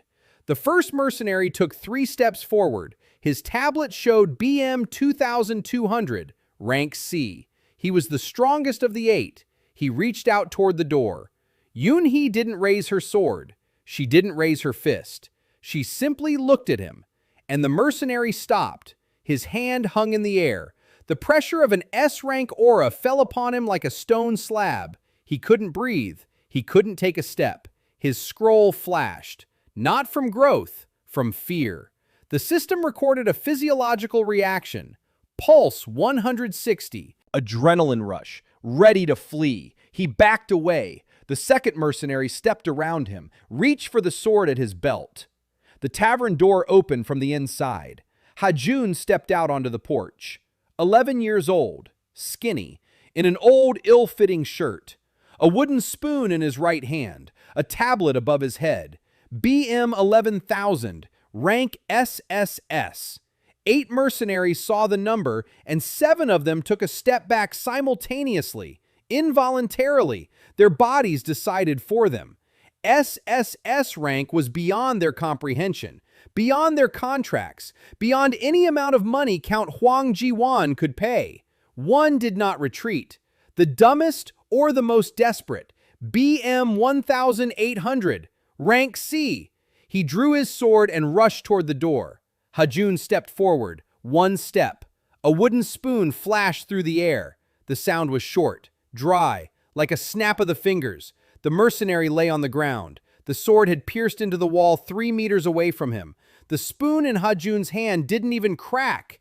The boy wasn't out of breath. He wasn't sweating. He stood over the mercenary with the BM 1.800, and his face showed nothing but boredom, as if he'd swatted a fly. The line fell silent. 200 people stood, holding their breath. The old man, who had been coming to the tavern since day one, sat right down on the pavement.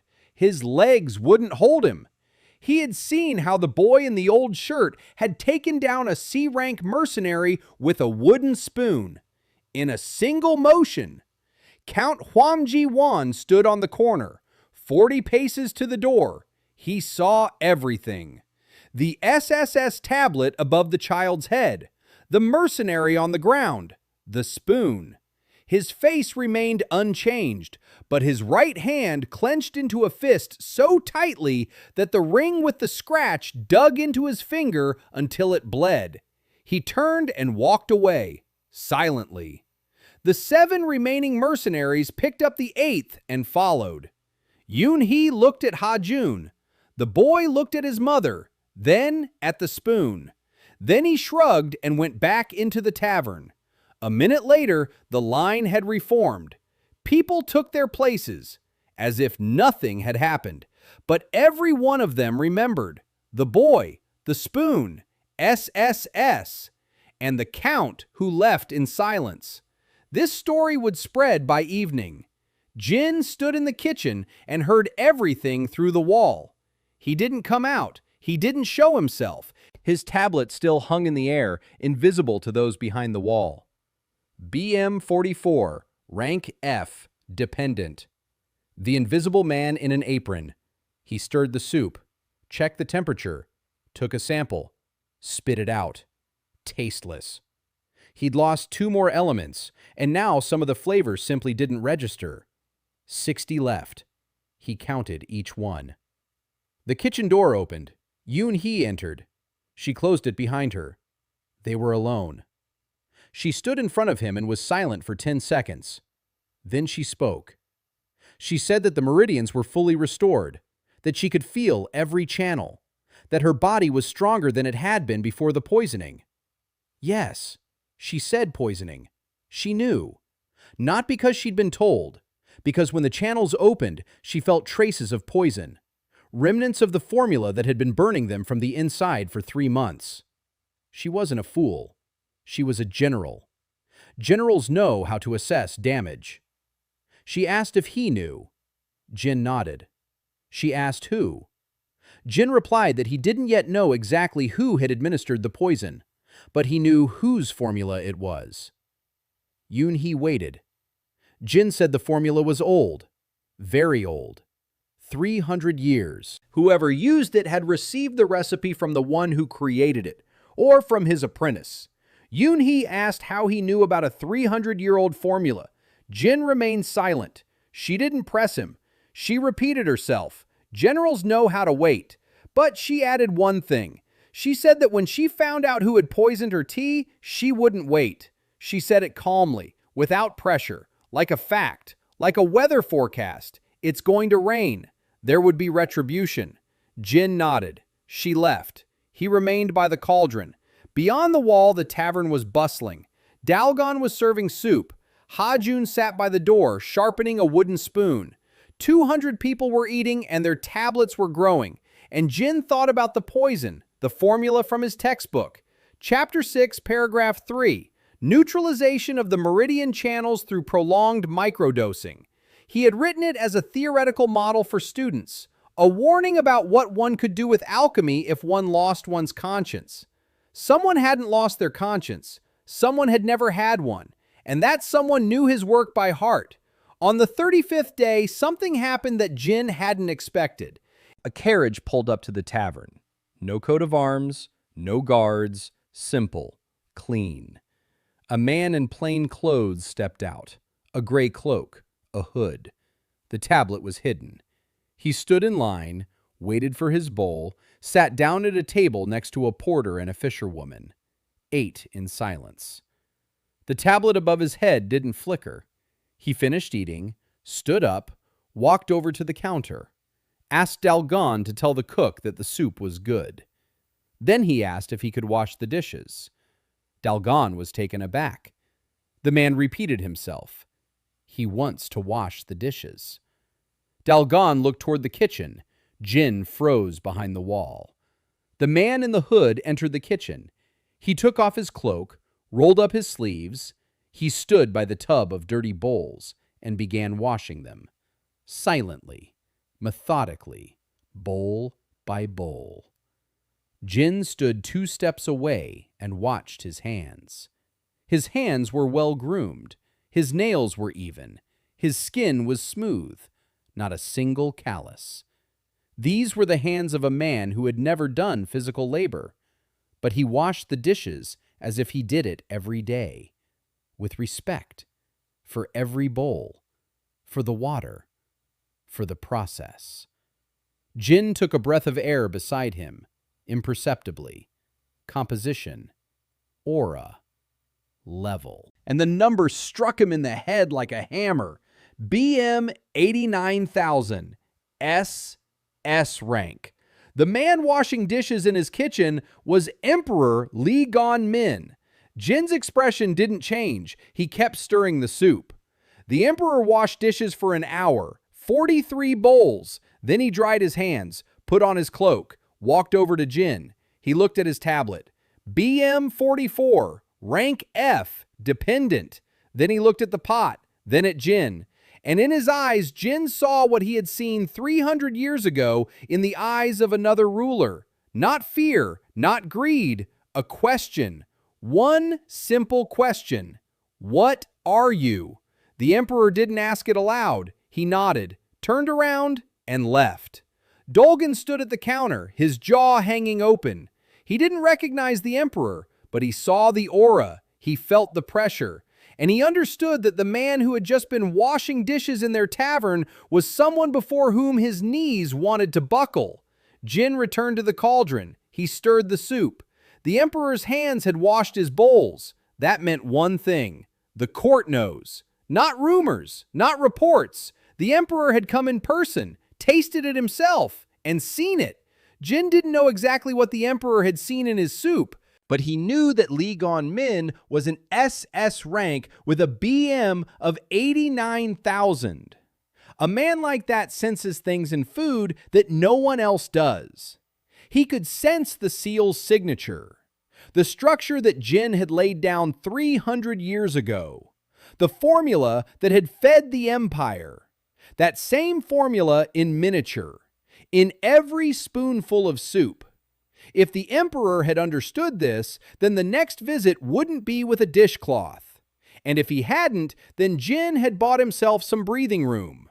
Maybe a week, maybe 2. The kitchen smelled of broth. Behind the wall, the line was noisy. Ha-jun was sharpening a spoon. Yunhee stood by the door with a sword. Dolgan was ladling out soup with trembling hands. And Jin Mu-yeon, the creator of the system, the creator of the tablets, the creator of the grain seal. He stood in an apron over a cauldron in an unlicensed tavern, and he thought that the Emperor washed dishes cleaner than Dalgon. On the 40th day, the corruption reached the suburbs. Jin sensed it at dawn. He stood on the tavern porch and licked the air as he did every morning. The composition had changed. Abruptly. Yesterday, the background had been shifting toward the black spectrum slowly. Today, it had jumped. The bitterness of metal on his tongue became distinct. Not a trace, not a hint, a presence. Jin spat and wiped his mouth with the back of his hand. Then he walked out the gate. He walked 3 blocks east, to where the slums abutted the old city wall. Beyond the wall lay the fields, the very fields that fed the capital. Grain fields, rice paddies, vegetable terraces on the hills. He climbed over the wall. Yunho's body groaned with every movement. The BM-44 turned any physical exertion into torture. But Jin didn't stop. He reached the nearest field. He crouched down. He took a pinch of soil. He put it on his tongue and closed his eyes. 60 elements remained. 53 of them were functioning. The remaining 7 were dead. He didn't taste the salt. He didn't taste the sweetness of the plum. He didn't taste the tartness of the apple. He didn't taste the bitterness of the wormwood. He hadn't even had time to register the 3 elements he'd lost over the past few days. They slipped away silently, like water from a cracked jug. But the remaining ones were enough. The earth unfolded before his inner gaze like an alchemical diagram, layer by layer. Minerals, organic matter, moisture, trace elements, and something else. Black threads. As thin as a hair, penetrating the topsoil to a depth of 2 fingers. Filth. Demonic filth. Not a fungus, not mold, not a disease. A living structure. A parasite. Jin opened his eyes, spit out the dirt, wiped his tongue with his sleeve. The threads in the soil were no accident. They were a system. Every thread ran in one direction, westward, toward the city center, toward that spot beneath the imperial palace where, 300 years ago, Jin Mu-yeon had established the heart of the grain seal.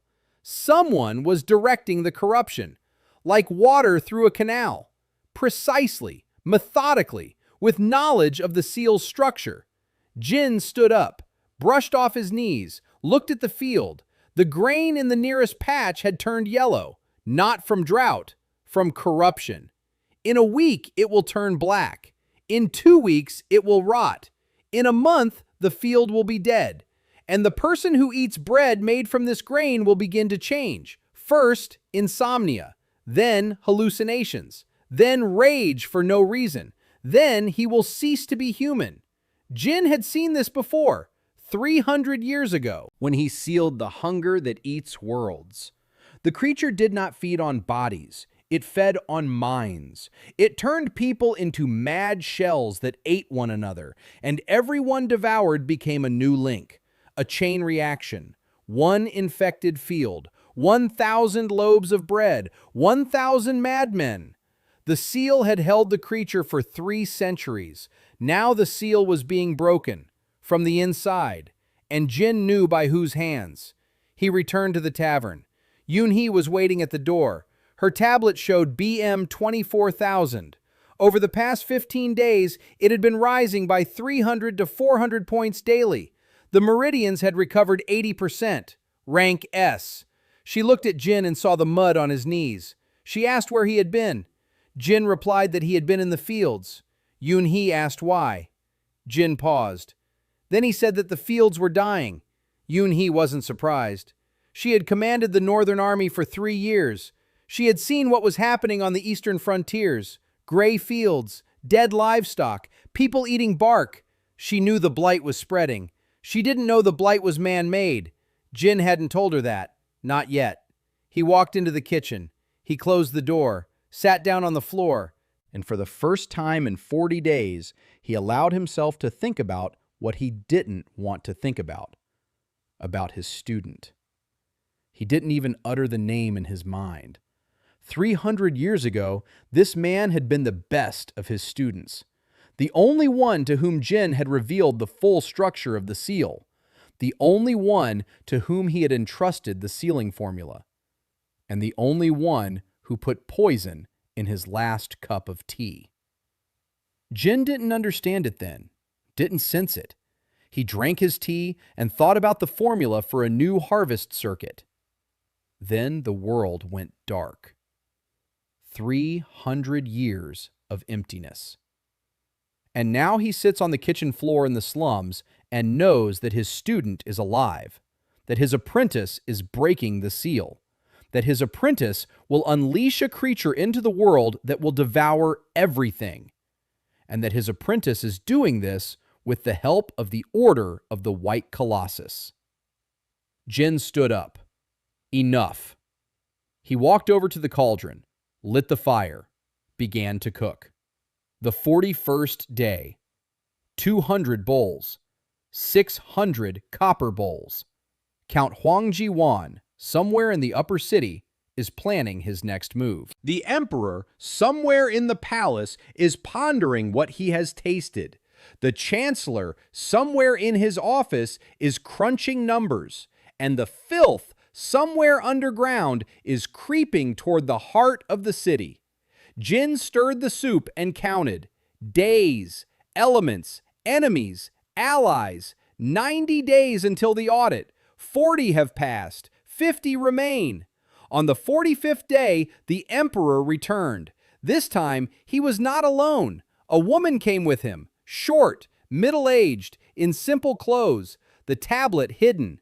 They stood in line like everyone else. They waited. They sat down at the table. The emperor ate in silence. The woman tasted it cautiously, in small sips. After each sip, she closed her eyes for a second. Jin watched through a crack in the wall. He didn't know who she was, but he saw how she tasted the soup. Not like a diner, like an analyst. She broke down every sip into its components. She was looking for structure. She was looking for a formula. She was a diagnostician, a high-level one, a very high-level one. They finished eating. The emperor asked again for the dishes to be washed. This time, Dolgan didn't flinch. He simply nodded and stepped away. The emperor washed the dishes. The woman stood nearby and looked at the kitchen wall behind which Jin stood. She couldn't see him. The wall was solid, but she was looking exactly where he stood, as if she could sense it. The emperor finished washing the last bowl.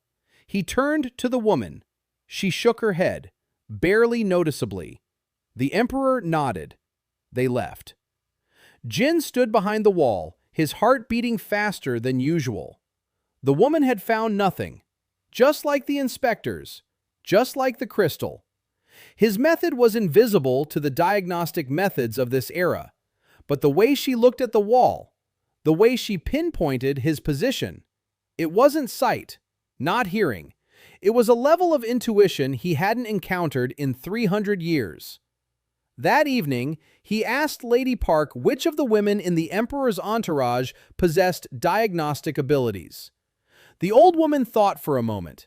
Then she answered, High Priestess Moon-Sol-Ah of the system, Keeper of the Tablets, B.M. Immeasurable, the only person in the Empire whose tablet the system refuses to display.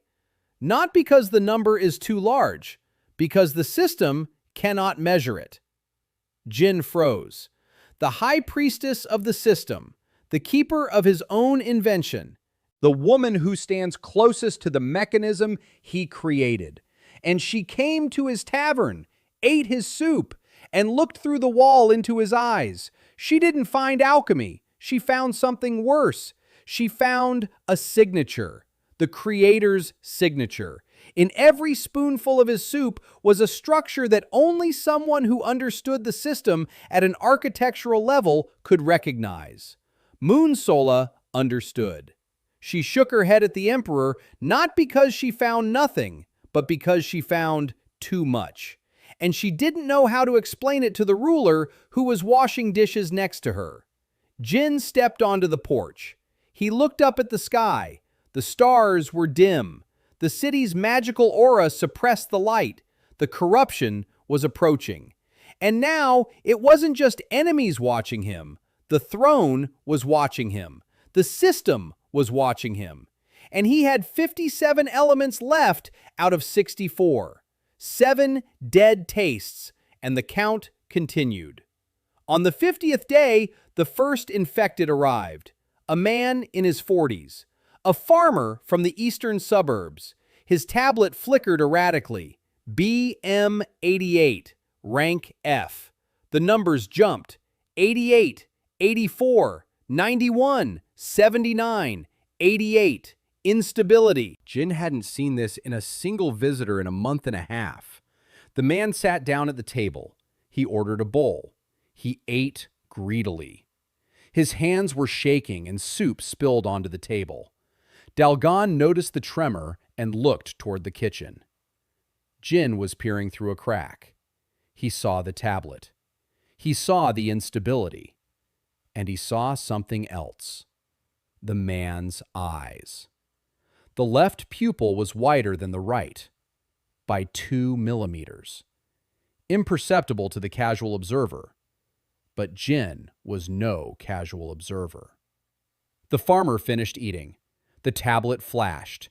BM 88, 105, 92, 110, 87. The soup had taken effect, but not like it did on the others. The growth was chaotic. The numbers jumped up and then immediately dropped, as if something inside the man was fighting the effect, something that didn't want him to get stronger. The farmer stood up. He thanked Dalgon. He left. Jin took off his apron. He went out the back door. He walked around the building. He followed the farmer. He kept a distance of 30 paces. The man walked down the street. His gait was normal.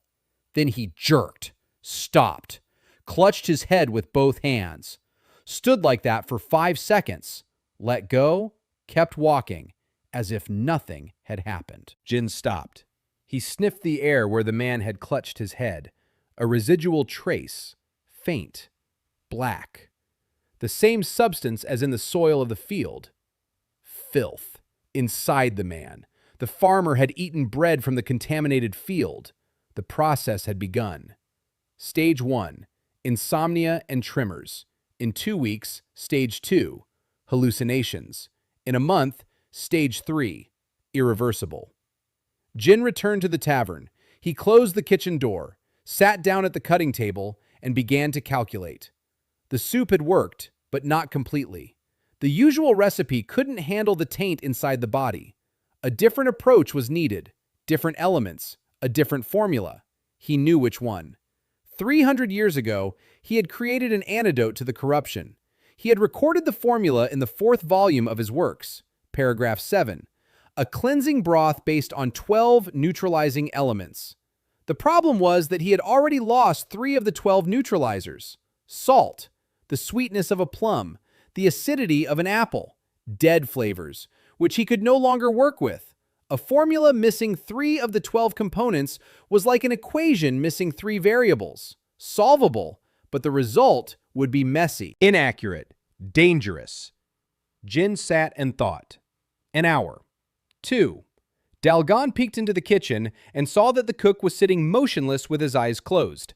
He didn't disturb him. By the 3rd hour, Jin opened his eyes. He had found a substitute. Not perfect, but it worked.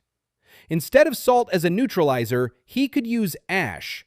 Not just any ash. Ash from a tree that grew on clean soil before the corruption arrived. Apple tree ash from Mrs. Park's supply. That very one. From the apple tree that Hwang Ji-won cut down. Instead of the sweetness of plums, honey from mountain bees would work. If the bees collect nectar above the line of contamination. Instead of apple acid, he could use the juice of unripe rhubarb, a crude substitute, a 30% loss in effectiveness. But a living person is better than a dead theoretical ideal. Jin made a list. He sent Hajun to Mrs. Park. The boy returned an hour later with a sack of ingredients. The old woman had attached a note. 1 word. Hurry. She sensed it too. An herbalist with 4 generations of alchemical knowledge behind her could sense corruption no worse than a dog can smell smoke. That night, Jin didn't sleep. He was preparing a purifying broth. The process was more complicated than anything he had done before. 12 neutralizing elements, 3 of which had been substituted. Each had to enter the broth in strict sequence, at 12-minute intervals, at a temperature that fluctuated by no more than 2 degrees, with 3 drops of blood, not at the beginning, but in the middle of the process, between the 6th and 7th elements. He worked until dawn. Twice the mixture nearly curdled. Once he caught the broth a second before it turned into poison. The line between medicine and poison at this level was as thin as a heartbeat. By morning, the broth was ready. Green, clear, odorless. 1 serving, a small bowl. The ingredients cost 3 gold pieces, half the tavern's weekly takings. Jin set the bowl on the table. He looked at it. Then he closed his eyes and checked. 55 elements, lost 2 overnight. The bitterness of cedar resin and the aftertaste of river fish, gone, forever. 9 dead out of 64. And the antidote for the taint required 3 lost. Each subsequent batch would require new replacements. The replacements would be worse than the original. Efficiency will drop, and there will be more infected with each passing day. Math that didn't add up. Jin hid the bowl in the cold cabinet. The farmer will return. They always return. On the 52nd day, the farmer came. His left pupil dilated another millimeter. The tremor intensified. The tablet rattled harder. BM 70, 95, 60, 110, 55. The stage had progressed. Jin left the kitchen. For the first time in 52 days, he stepped into the hall. 200 people turned their heads. Most were seeing him for the first time. Skinny, pale, in a dirty apron, a tablet above his head. BM 44, rank F, dependent. No one understood who he was. Jin approached the farmer. He placed a green bowl in front of him. He said it was for him, for free. The farmer looked at the bowl, at Jin, at the bowl. He picked up a spoon. He began to eat. After the 3rd bite, he shuddered. His body arched. His eyes rolled back. Yunhee stepped away from the door, hand on her sword. Ha-jun jumped up from the bench. Jin raised his palm. Stop! The farmer shook for 10 seconds. Then he went limp. Then he straightened up. His eyes opened. Both pupils were the same. The tremor stopped. The tablet froze. BM 102, stable, no spikes. The black threads inside his body had burned away. Jin could tell by the composition of the air around the man. A faint smell of burning, as if someone had burned a spider web. The farmer looked at his hands. They weren't shaking. For the first time in 3 weeks. He raised his head and looked at Jin, at the man with BM 44 and the inscription, dependent, who had just pulled him out of the abyss with a single bowl of green broth.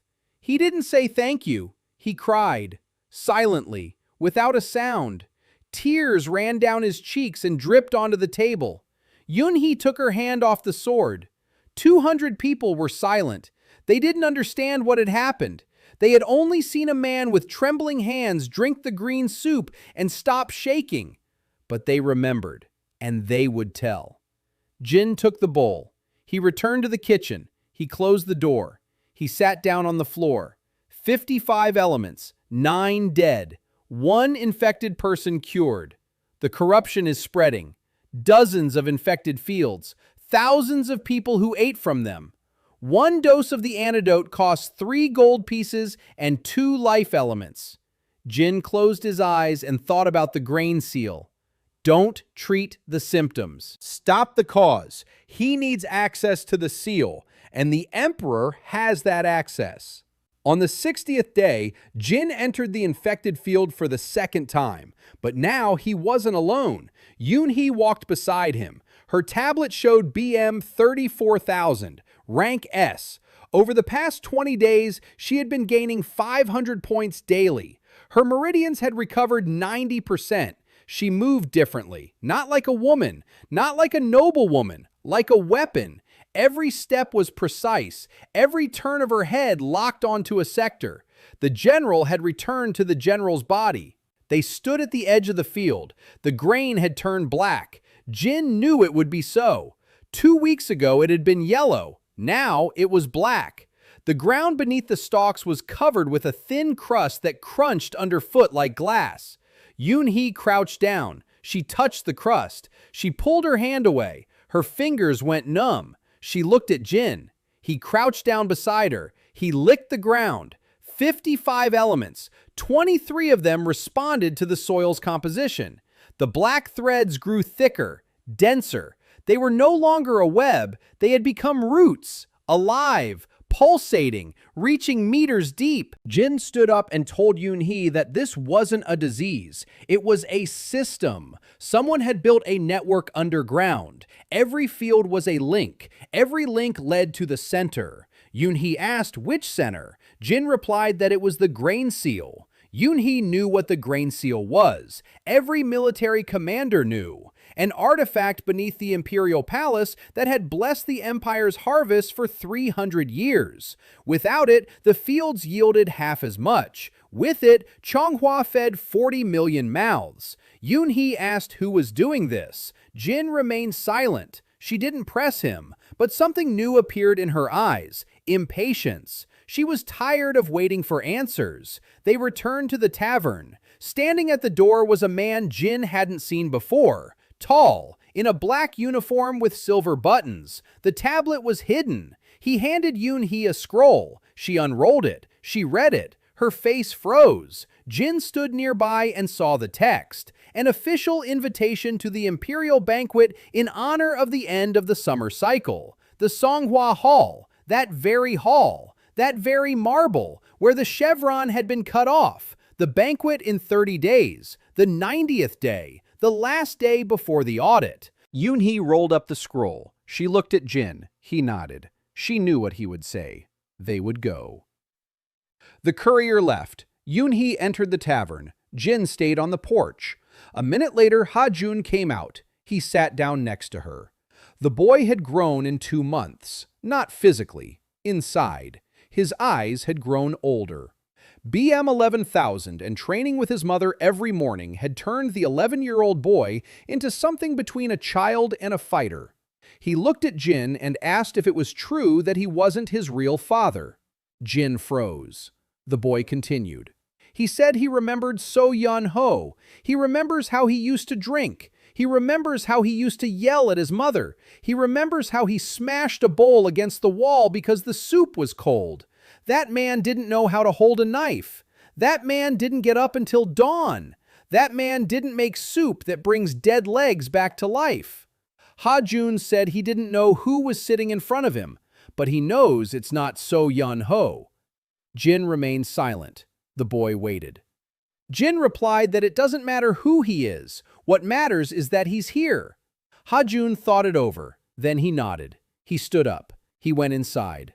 Jin stayed seated. The boy knew, or almost knew. It was only a matter of time before Yunhee asked, or before Yunhee figured it out herself. She wasn't stupid. She was a general. And the difference between Seo Yunhee and the person sitting in his body was like the difference between trash and a sword. With each passing day, that difference became more obvious. From the 60th to the 75th day, Jin cooked. Every day. 200 bowls of regular soup for the customers. 1 bowl for Yunhee. Her BM was rising. 34,000, 36,000, 38,000, 41,000. By the 75th day, BM 41,000, rank S. She was ready. Meanwhile, 7 more infected passed through the tavern. Jin saw every one of them. Dilated pupils. Tremors, unstable tablets. He cured 3 of them with green broth. Each serving cost 2 elements. 6 lost for 3 servings. 52 elements remained out of 64. 12 dead tastes. Jin tasted the food every evening, and with each taste, the world on his tongue grew paler, quieter, flatter, like a painting from which the paint is being washed away layer by layer. He didn't cure the 4 infected. He didn't make it in time. They didn't come back. They left and never returned. Jin thought about them at night. 4 people somewhere in the city with black threads inside them. The disease is progressing. In 3 weeks, they will cease to be human. He couldn't save everyone, not one by one. On the 75th day, Yunhee took out her armor. Old, battle-worn, with dents from swords and scorch marks. She had kept it in a bag since day 1. She put it on. She adjusted the straps. The armor fit looser than before. Her body had changed. It had become leaner, tougher, but stronger. She stepped out into the courtyard. Ha-jun stood opposite her with a wooden spoon. She raised her sword. People stopped on the street outside the fence. 10, 20, 50. The rumor that Yunhee trained every morning had spread long ago, but today was different. Today she stood in armor, with a sword, and her scrigil burned with white fire. BM 41,000, rank S, former general, current sword. She attacked first. Ha-jun blocked with the spoon. The sound was like 2 bells clashing. A shockwave rippled through the courtyard. The fence was blown to splinters. People behind it fell to the ground, not from the impact, from the pressure. An S-rank aura against an SSS rank. Pure power against pure talent. Yunhee attacked again, and again, and again. Ha-jun blocked every strike. The spoon cracked but didn't break. His BM was 11,000. 000 was 4 times lower than his mother's. But his SSS rank perception speed made up for the gap. He saw every movement in slow motion. He broke it down into elements. He found the blocking point. He met the blow. 12 strikes. Yunhee stopped. She lowered her sword. She looked at her son. The boy wasn't out of breath. The spoon was intact. His face bore an expression she had only seen in veterans after 20 years of service. The calmness of a man who knows he can endure. Yunhee turned toward the kitchen window. Jin stood behind the glass. Their eyes met. She nodded. Once. Briefly. I'm ready. On the 78th day, a letter arrived at the tavern. No sender, no seal. 1 line. Count Hwang Ji-won has filed a petition to transfer guardianship of Seo Ha-jun to the Hwang family. Grounds: the father's incapacity. BM 44, rank F, class, dependent. Under imperial law, a head of household with an F rank had no right to custody of a child of a rank higher than A 4-rank gap, an automatic basis for review. The hearing was scheduled for the day of the banquet, the 91st day. The Count was playing his last card. If the court transferred custody to the Hwan clan, then Ha-jun would be taken away legally, not to an orphanage, to the Count's house, under his control, an SSS rank in the enemy's hands. Jin read the letter, folded it, put it in his pocket. Then he returned to the kitchen and began cooking. In 12 days, everything would be decided in the Songhua Hall.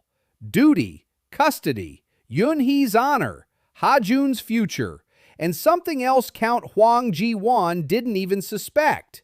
Jin took a bundle out of the cold cabinet. He unwrapped it.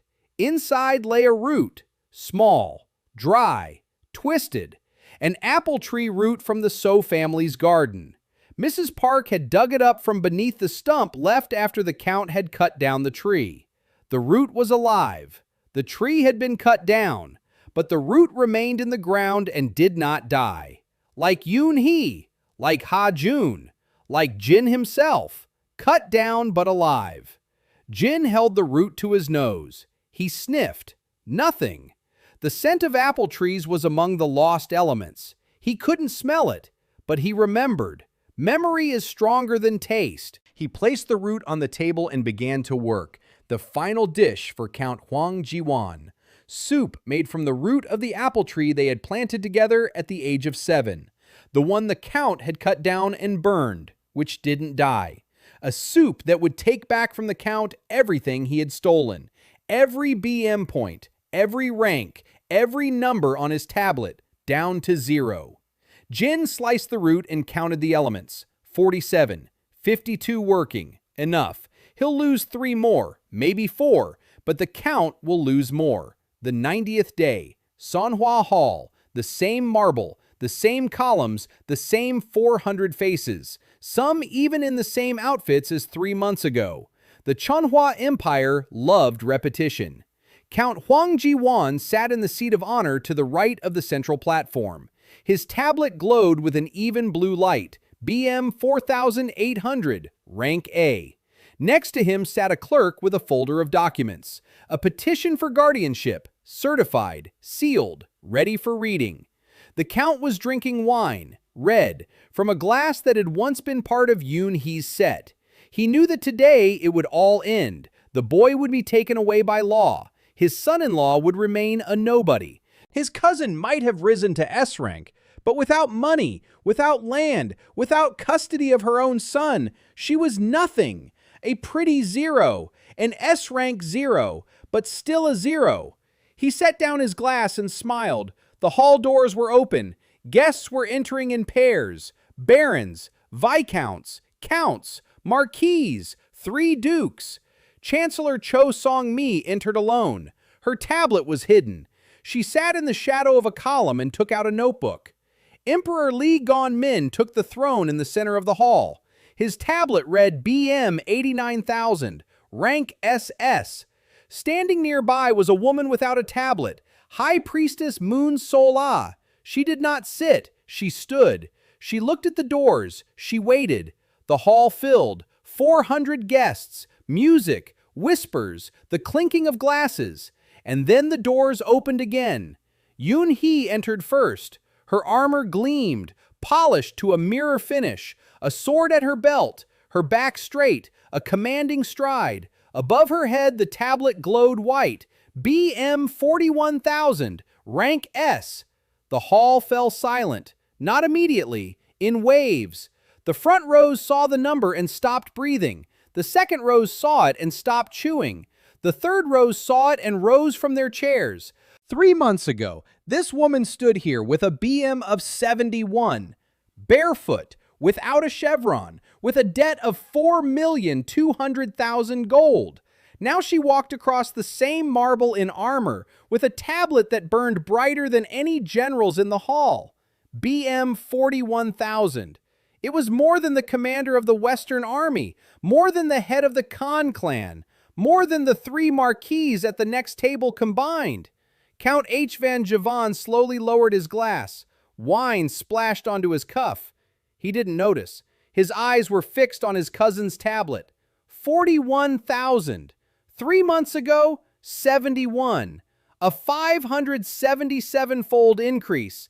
Impossible. Physically, mathematically, alchemically impossible.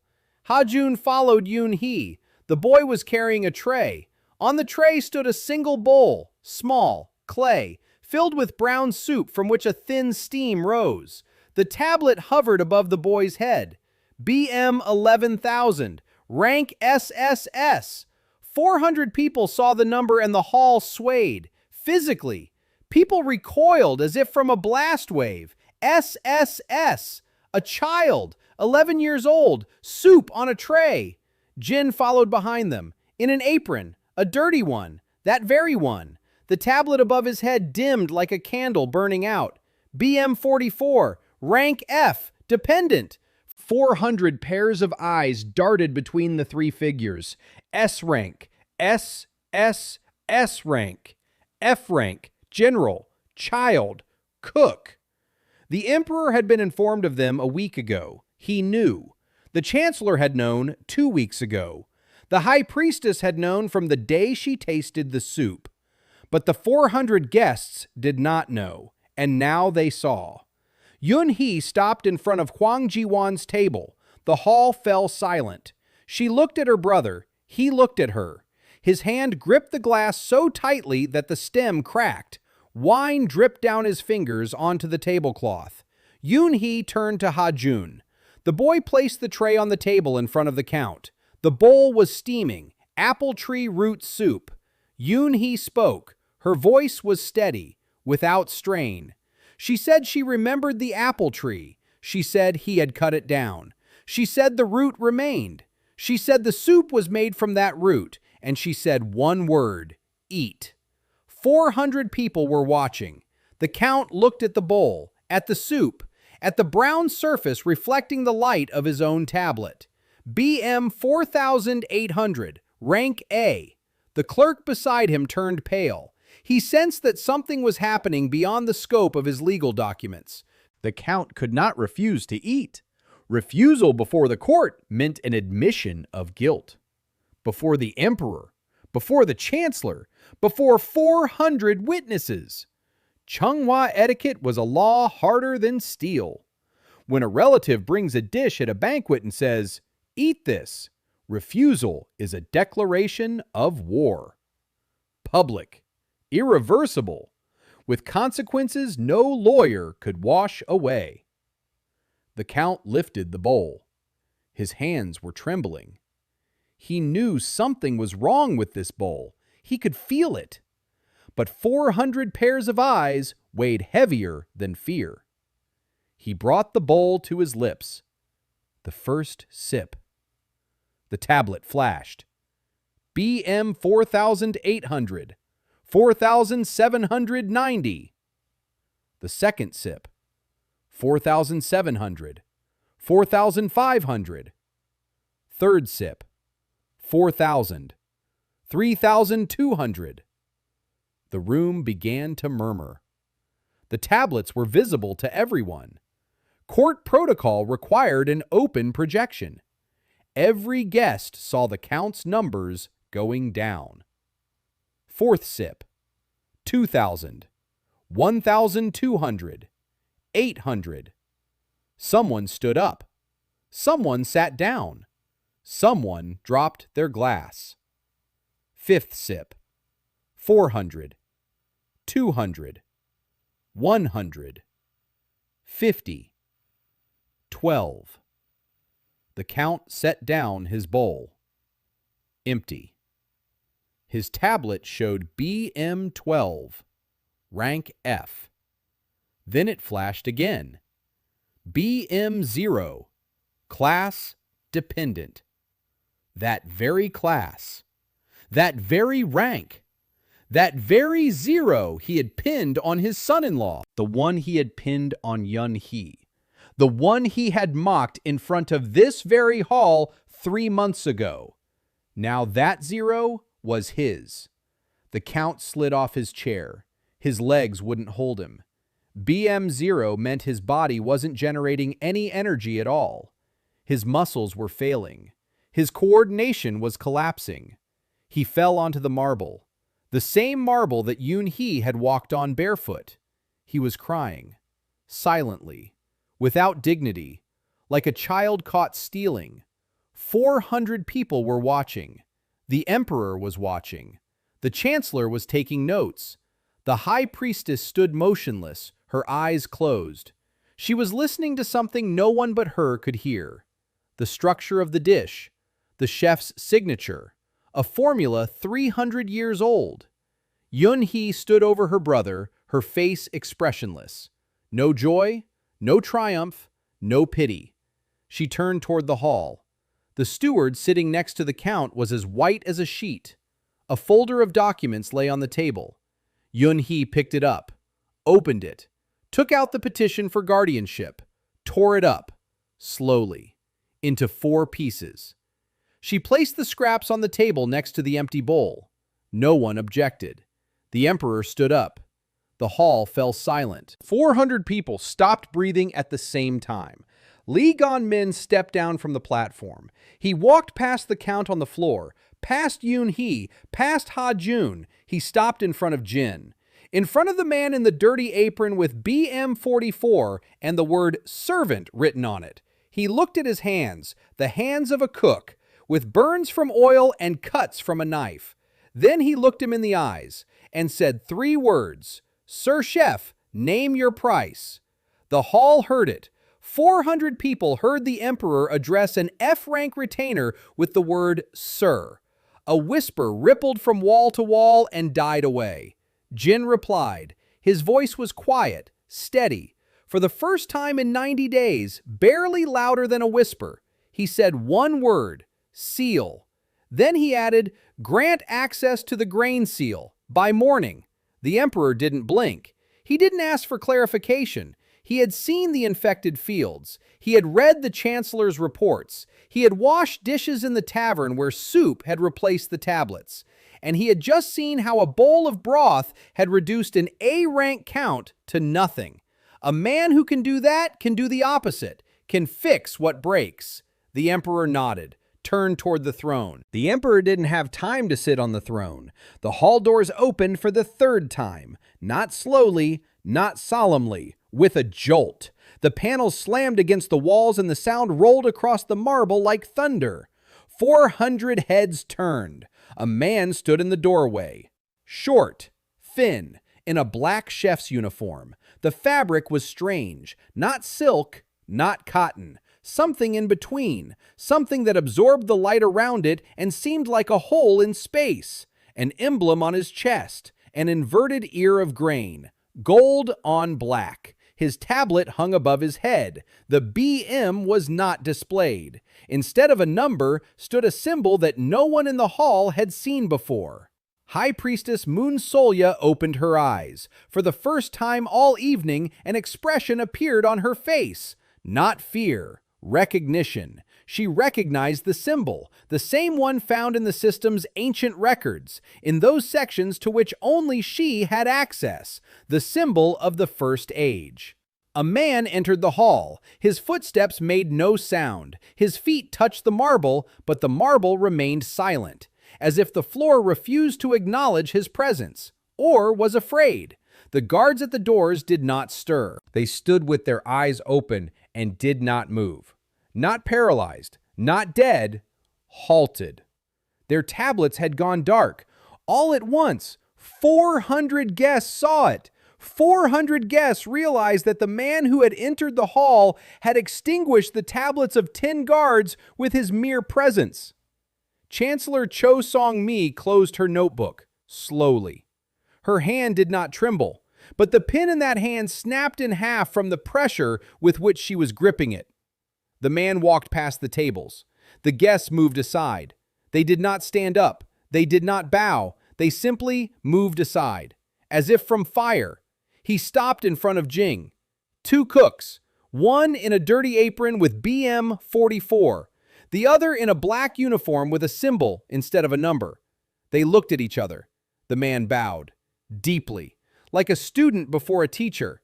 Then he straightened up.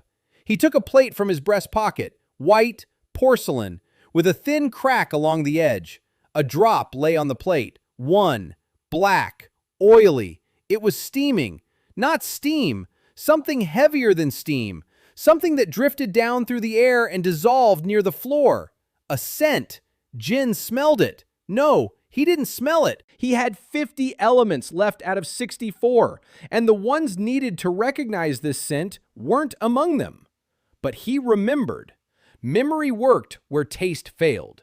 This scent was from his past life, from his laboratory, from his last formula, from the cup of tea that contained poison. The man placed a plate on the table in front of Jin, next to an empty bowl of apple soup, next to scraps of a petition, next to the count, who was lying on the floor, no longer crying, but simply lying there. Then the man spoke. The voice was young, soft, with an intonation Jin had last heard 300 years ago, when that voice had asked permission to stay after class and ask one more question. He called Jing teacher. He said he had prepared dinner for him. He said he invited him to come. 400 people heard the word teacher. 400 people saw the man with the symbol instead of BM bowing to the retainer with BM 44. The emperor stood by the throne and did not sit down. His tablet, BM 89,000, SS rank. He was the strongest person in that hall, and he did not move. Because the man in the black uniform stood 3 steps away from him, and the pressure of his aura was such that the SS rank felt him like a wall. High Priestess Moon Solya took a step forward. Then she stopped. Then she did something no one in the empire had ever seen in the entire history of the system. She bowed. Not to the man in black, to Jin, to the servant in the apron. She bowed deeply, to her waist. And she told the guards at the kitchen door, who weren't there, but the phrase echoed through the hall. She said she had no right to enter. He is above the system. 400 people stopped understanding what was happening. The world they knew stood on 3 pillars: the tablet, rank, BM. Numbers determined everything. Who is stronger? Who is more important? Who lives? Who dies? And now the keeper of these numbers was bowing to a man whose number was 44. And the man with a symbol instead of a number was bowing to the same man and calling him teacher. Jin stared at the plate, at the black drop. It was steaming. He knew what it was: a concentrate of corruption, the essence. A single drop contained enough demonic energy to destroy a 1,000-li field. And his disciple placed that drop on the porcelain and brought it as dinner, as an invitation, as a challenge. Jin raised his head. He looked the disciple in the eyes. The eyes were different, not like they were 300 years ago. Back then, they held a hunger for knowledge. Now, they held only hunger. That very hunger. The hunger that devours worlds. Jin understood. The disciple did not serve a deity. The disciple had become a deity. Or the deity had become the disciple. The boundary had blurred over 300 years. The being that Jin had sealed within the grain seal had found a body. The body of the one who knew the sealing formula. And now it was breaking the chain from within, using the hands of the one who had helped forge that chain. Jin looked down at his hands. Skinny, with burns, with cuts. BM44. 50 elements out of 64. 14 dead tastes. A body that couldn't withstand a single D-rank strike against a creature whose power the system refused to measure. He looked at the drop on the plate, then at the student, then at Yunhee, who stood with her hand on her sword, not understanding what was happening, but felt that the world had just cracked. Then at Hajin, whose fists were clenched so tightly that the wooden spoon in his hand creaked. Then at the emperor, who stood like a statue. Then at the high priestess, who was still bowing. Jin reached out, took the plate, brought the drop to his face. He sniffed. The 50 active elements gave nothing.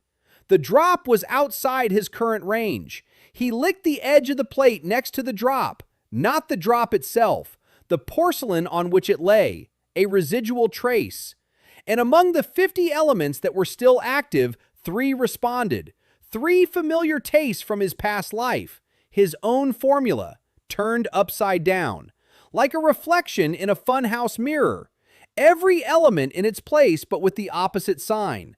Life turned into death, nourishment turned into hunger, healing turned into corruption. His formula, his handwriting, his legacy turned inside out and transformed into a weapon that would devour the world. Jin set the plate back down. He looked his apprentice in the eyes and said that he would prepare dinner himself. The apprentice smiled, gently, just as he had smiled 300 years ago when he received praise for a successful experiment. Then he turned. He walked toward the door. His footsteps were silent once more. The marble was silent. The guards did not move. He stopped at the door. He turned halfway around and said that the teacher had little time left. The seal would hold for 1 season. Then the famine would emerge. And then there would be nothing left to cook with, and no one to cook for. He left. The doors closed. The guards blinked. Their tablets lit up. Sound returned to the hall, as if someone had removed their hand from the ear of the world.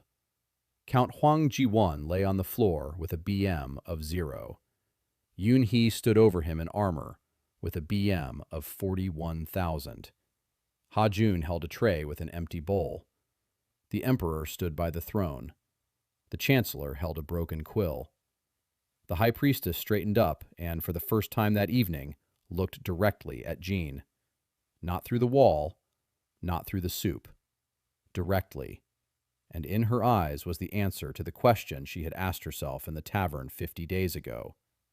She knew. She understood who stood before her in a dirty apron. The creator of the system. The creator of the tablets. The creator of the grain seal. The returned one. In the body of a servant. With 50 elements out of 64, with 14 dead flavors, with hands covered in burns and cuts, and with a disciple who had become the vessel of a god and had come to invite him to the Last Supper. Jin stood in the Sanhua Hall, where 3 months ago he and Yunhee had had their chevrons cut off, where he had opened a stranger's eyes in a carriage without a coat of arms. And he thought about the fact that he had one season, one kitchen, 50 flavors, and a whole world that needed to be fed before hunger devoured it entirely. Ha-jun stood behind him. The boy looked at his father, at the man he had known for 3 months, who was not his father, who had become something greater. And for the first time in his life, Ha-jun saw this man's hand tremble. For a single second, a slight tremor in the fingers holding the edge of his apron. Then the hand froze. Jin lowered it. He straightened up, turned to the emperor, and said that by morning he would need a larger kitchen.